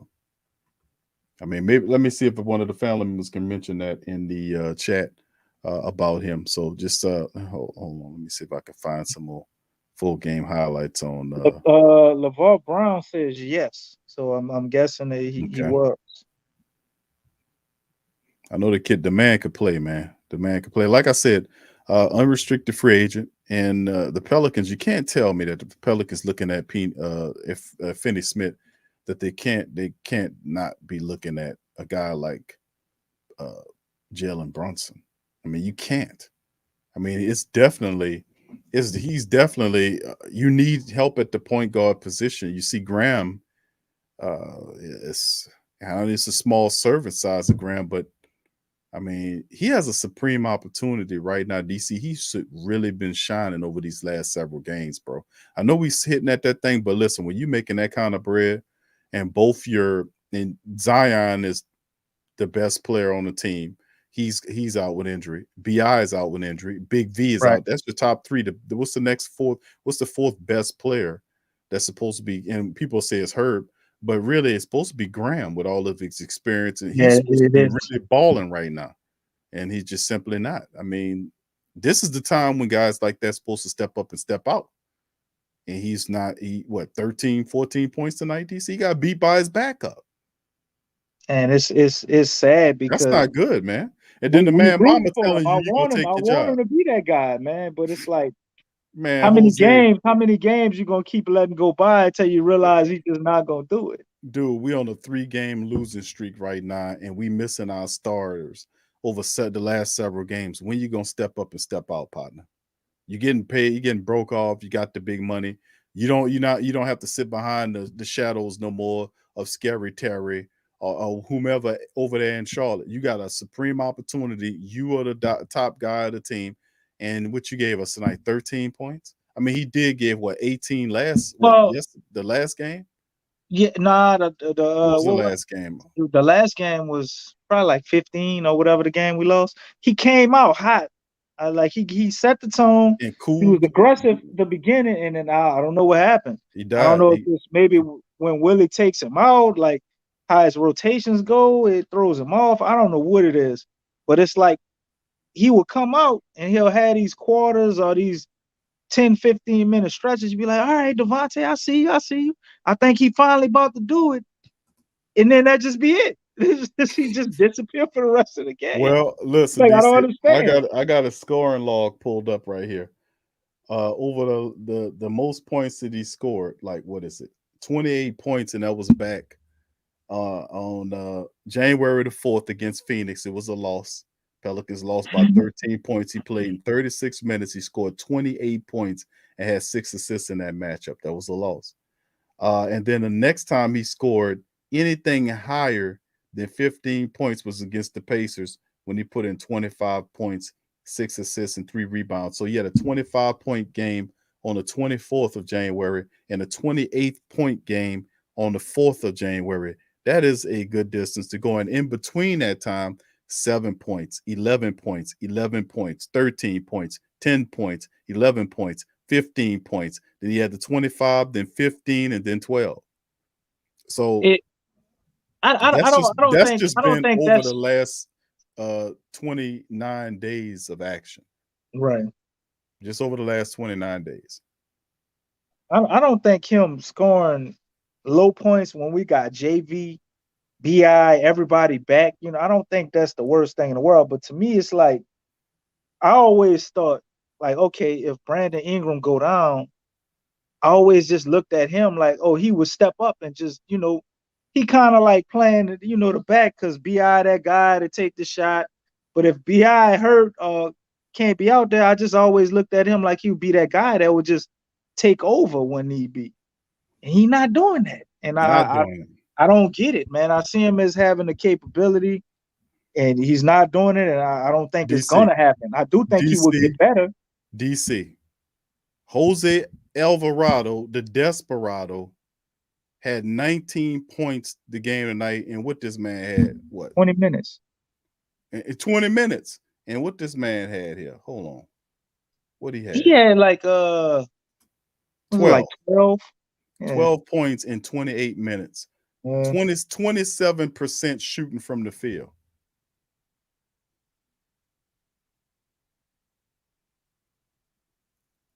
Damn. Bad. Yeah. And then Jose Alvarado mama telling him, he gonna take the job from you, baby. No. You said it wrong. Devontae Graham mama texting him. Jose gonna take your job. Damn, mama. Mama telling the truth.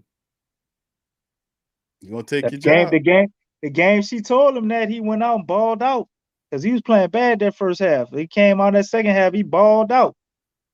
But I don't understand why. I mean, hey, Jose ain't letting up, bro. You can't ball out one game and then just go back to sleep. Hey, it's listen, what we have going on, which is very interesting, but it's similar to what we seeing with Billy Hernangomez and Jackson Hayes. Remember, Billy Hernangomez gets in there and start balling, and for the last several years, over this year and last year, Jose Alvarado balls, pushes Jackson Hayes onto the bench, but finally Jackson Hayes said, enough is I got to find a way to get better right here, and he started sustaining his play over the last several plus games. Yes. But like I said, I keep saying the same thing over and over again, is that the Pelicans, it's not, we know the octopus is desperate, but this is a very important trade deadline for the Pelicans because you need help on several fronts. And one move, maybe you get your point guard. We'll see what it is. And then you need to make another move as well to help your bench. Because we slowly but surely finding players, but you're going to miss. If you're making a trade, you're going to lose some bench guys that you're going to have to replace. You don't want to run down your starters because you went and you sacrificed most of the role players just to get the guy here. So I get what the family members saying about that, but you don't want to run these goddamn guys down in the ground. That's the problem right now with JV and BI, right? Playing heavy man-handed minutes because we unbalanced from the bench. I keep saying and that's a question that 7 days straight 8. was asking. Did I ask this man a question without even looking at what it is? You kind of did in a way. You said, "Do you think Aaron Nelson's approach to injuries is hurting the team?" BI has missed 9 days with a sprained ankle, but I don't think you realize those 7 days straight eight. Depending on how severe the sprained ankle is, you know, some people they have a sprained ankle like then they be out 3 weeks, bro. Like that's standard in the NBA. That happens. But you go ahead and answer this question, though, bro, because you was already hitting on that. You kind of did in a way. Well, the way I see it is, it's a lot of heavy-handed minutes going on right here. BI play, they count on BI a lot, man. Right now, BI and Big V, when those guys playing, they play well, and we get a little help from the bench. The Pelicans win.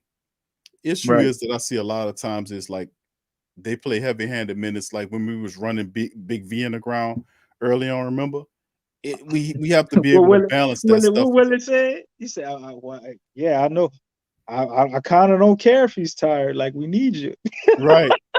Because he don't have nobody else to rely, and that's the cold-blooded part about it. It's like, man, listen, these other guys simply don't know what they're doing. They're not ready or whatever.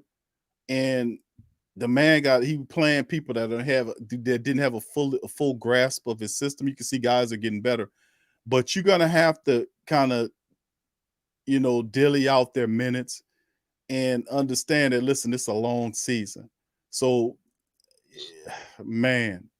But I don't think he's doing a bad job of how he's dealing with the injuries, like with BI and whatever goes on with Big V with some of these guys.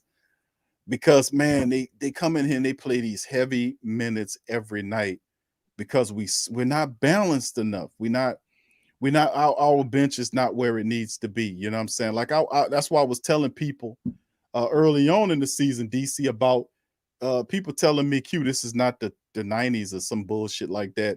That we Wait, what they was talking about? 8-man, 9-man rotations, man. This ain't Oh the 90s. man, yeah, they crazy, man. I'm like, dude, are you crazy? That's not a 90 concept. That's a fundamental basketball strategy. Actually, Q, you go in the 90s, there was less.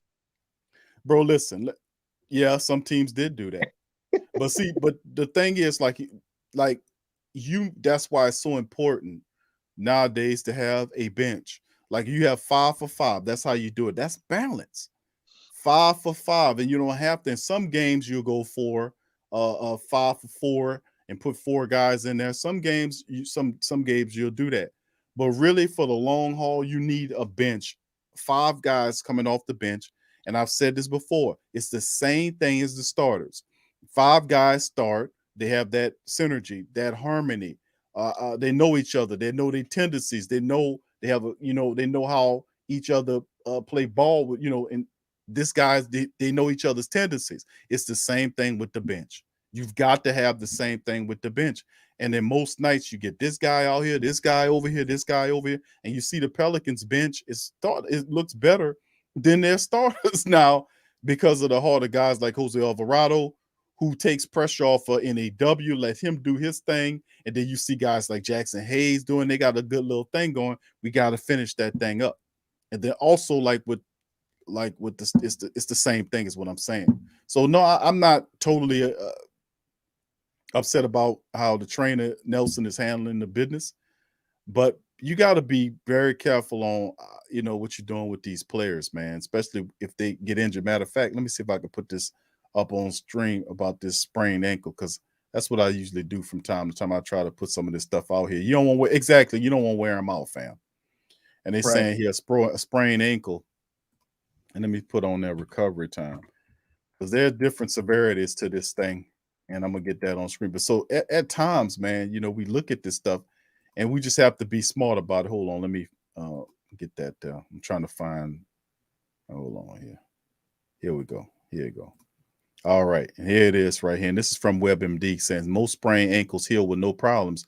You should feel much better after 2 weeks. Up to a third of the people still have some pain after a year.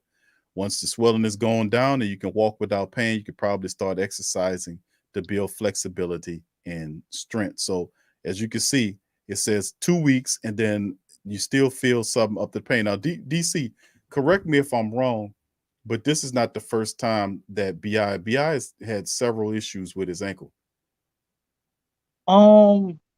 No, didn't he have a prior issue with his ankle before this year? well, I'm sure maybe he's had a sprained ankle before everybody gets him, but not. I don't think he has like some reoccurring issue with his ankle or anything. But this is the second. Is this the second time that he's had issues with his ankle this year? I'm asking. Did he have an issue? Did they report an issue before about Bi having issues with his ankle? I have to I look want to into see. it. I remember his hip was the main thing that bothered him, caused him missed all that time. It was his hip, but he could have had a I want to situation where say he he missed the was. I heard. game. He missed a game or two because of some type of ankle injury. I know he had like another little situation as far as the injury. I'm not sure if it was his ankle or not though. But you might be on to something though, man. Yeah, I want to say I remember hearing about a prior ankle injury with him before. That was prior to this matchup. I'm gonna keep looking. I don't have time to look. But anyway, DC. Yeah, I'm looking as I'm looking right here. But anyway. Yeah, I was trying to find something too. Yeah, Kevin's saying he had ankle problems at Duke. But I was thinking of something more recently than that. This year, the main thing I remember him missing time for was that hip. He just had that hip bothering him for whatever reason, for however long that was. But as far as his ankle, I think this is the first time this year. But if you're going back to like last year and stuff like that, I'm sure. And maybe he did have like a small situation this year where he missed a game or two with that. I remember him he had them 9 games, and then I think he had a situation where he might have missed a game or two with some little minor injury. It wasn't really that long though. And then he came right back. But you might be on to something, man. That might be what it was. Could have possibly been his ankle. What I'm thinking about as far as that. But he mentioned, but the WebMD mentioned on sprained ankles 2 weeks and you should be fine, which would put you in the window. What was it? 9 days? Which would that be? What has it been 9 days? Has it been 9 days? But you gotta be. WebMD 2 weeks means 14 days. You know what I mean? So if we on 9, he's still got 9 games. 9 games. 9 days. He still got 5 more days. You know what I mean? So 9 games within the. No, I said 9 days. Days, okay. Yeah. But anyway, yeah.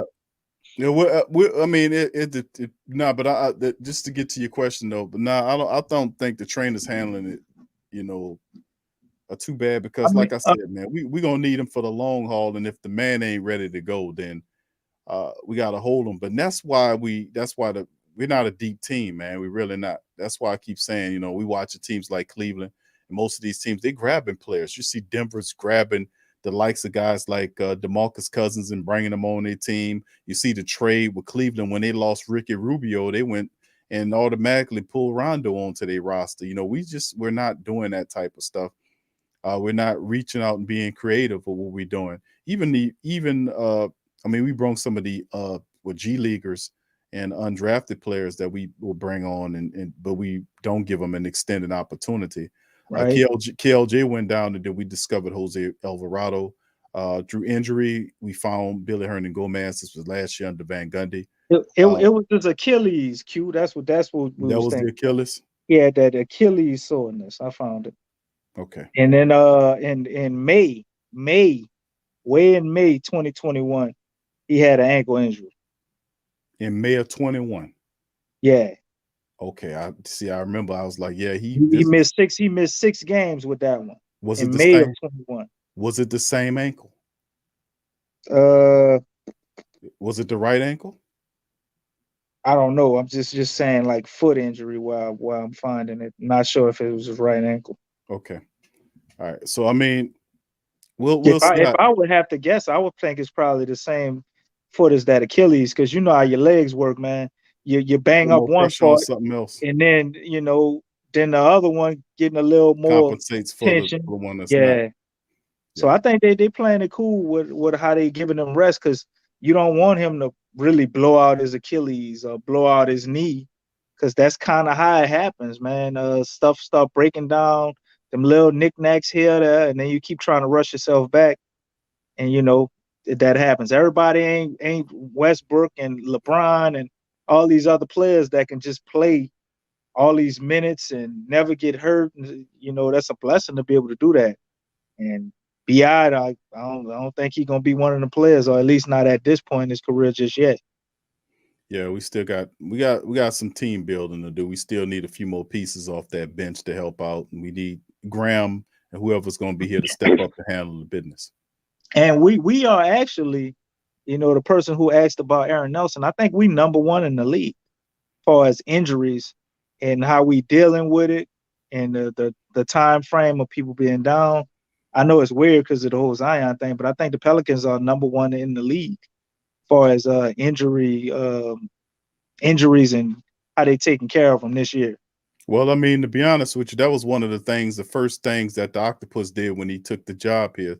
He swayed and pulled Nelson from the desert out there in Arizona and brought him here and put him over the team. And then Gail took over $250,000 and dumped it into the medical facility according to what the trainer wanted. The head trainer wanted facility to build up that facility to make them a lot better. Because remember, in years past, we were one of the worst.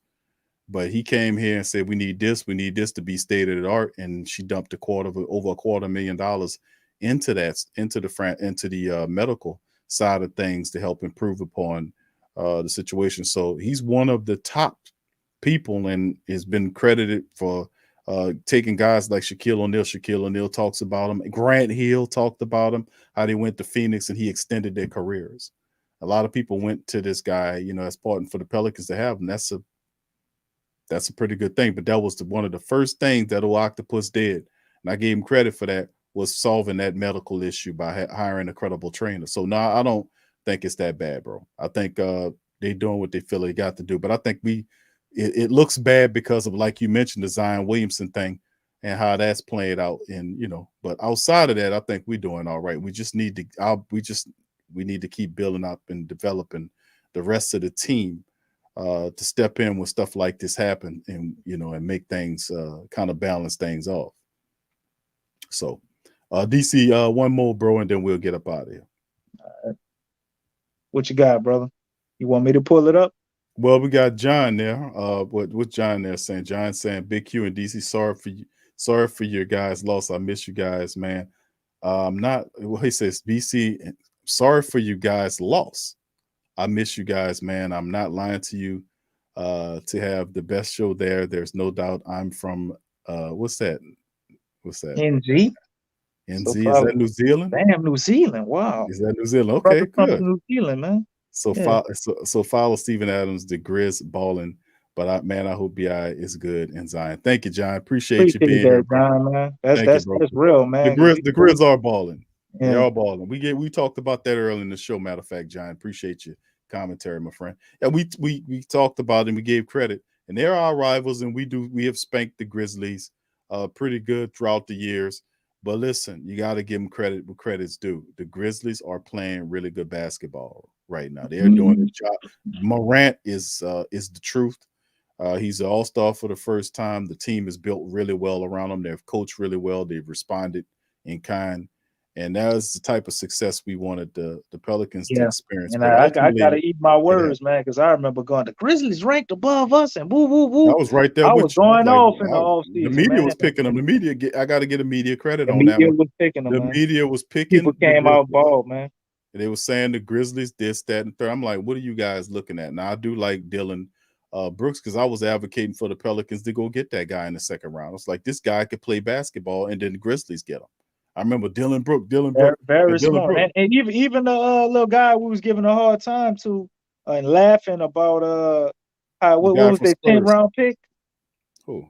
The guy that they drafted in the 10th round this year. The 10th round. The 10th, they drafted with the 10th pick that we gave them this year. Zaire Smith. Zaire. Why am I saying the 10th pick? It wasn't the 10th pick. What pick did we have this year that we traded away? It wasn't the 10th. Was it 17th? No, that's the one we ended up with. Was it the 10th pick? I guess it was. It was. I think it was. Yes, it was. Okay. Yeah, Zaire, man. Zaire has actually been turning in some games for them, man. He had some games where he dropped 20 and 25 points.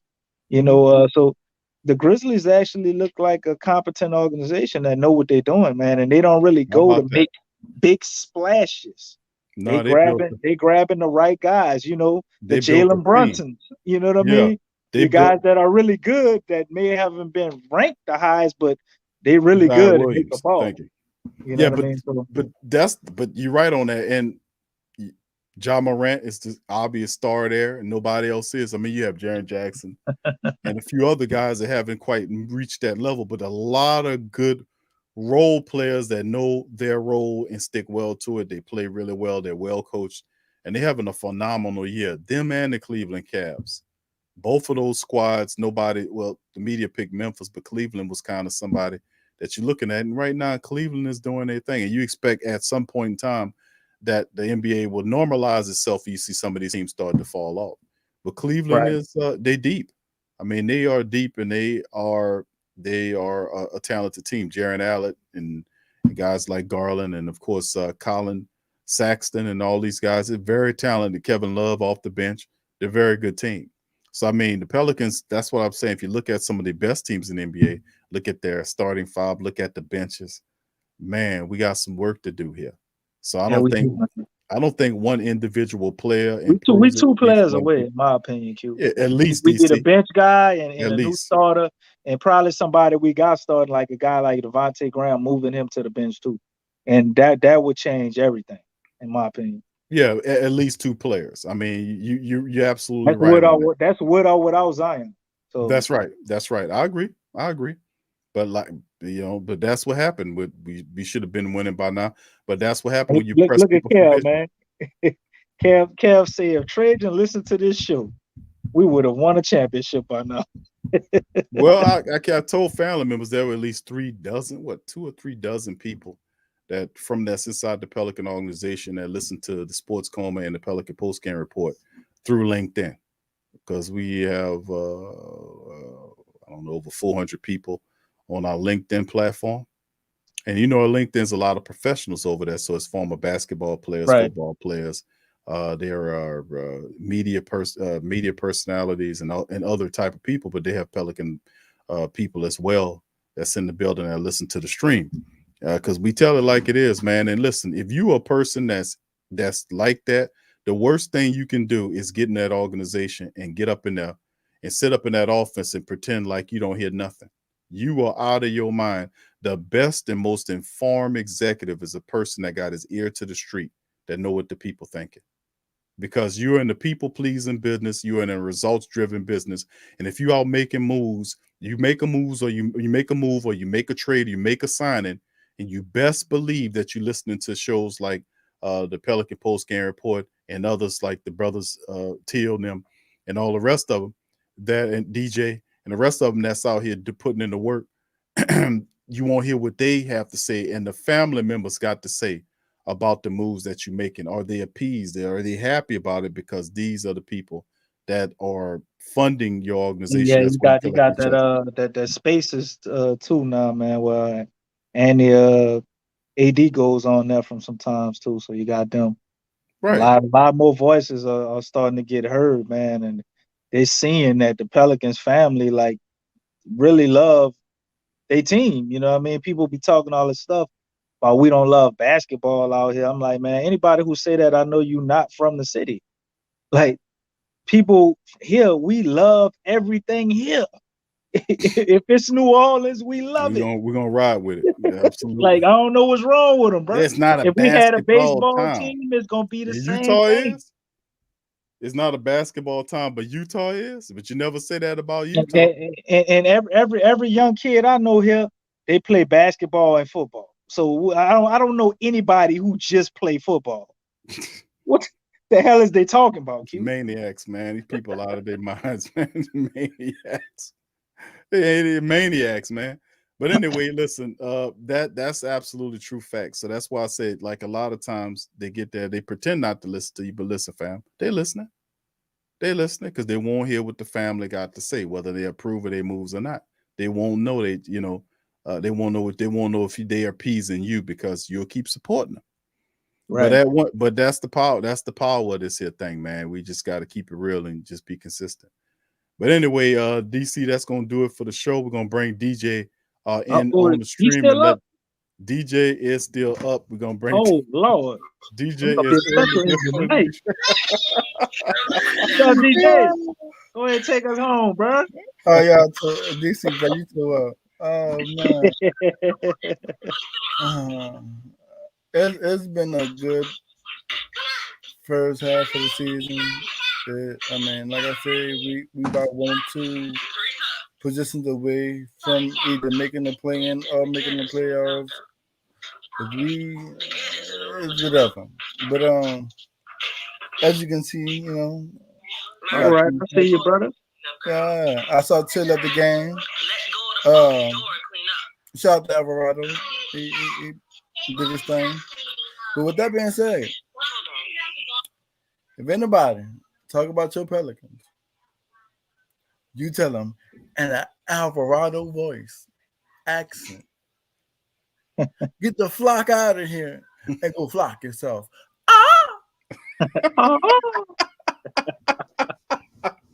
Thank you, DJ. Appreciate you. And go Pels to the rest of the fam. Thank y'all, man. We're gonna holler at y'all later. We'll be back for Monday night stream as the Pelicans take on the Cleveland Cavaliers. Man, it's gonna be a tough one. But listen, we got to break this 3-game losing streak. It's gonna be a tough way, man. But we'll see. All right, fam. Much love. We'll holler at y'all later. Go Pels. Peace.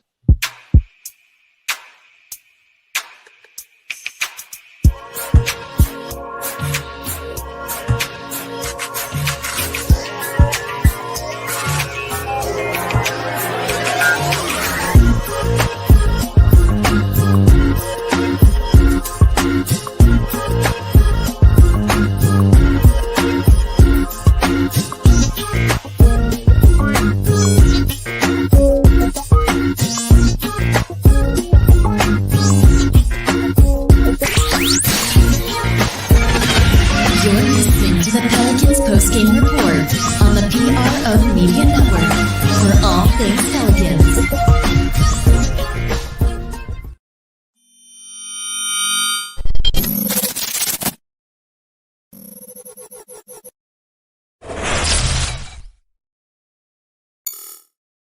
TheWhoThatDaily.com. That's right, TheWhoThatDaily.com. Your one-stop shop for everything New Orleans Saints, New Orleans Pelicans, LSU Tigers, even the top flight boxing news. So if you're a Who That and you're looking for a place to stay up on your team, TheWhoThatDaily.com is your site. TheWhoThatDaily.com for the sport Who That in all of us.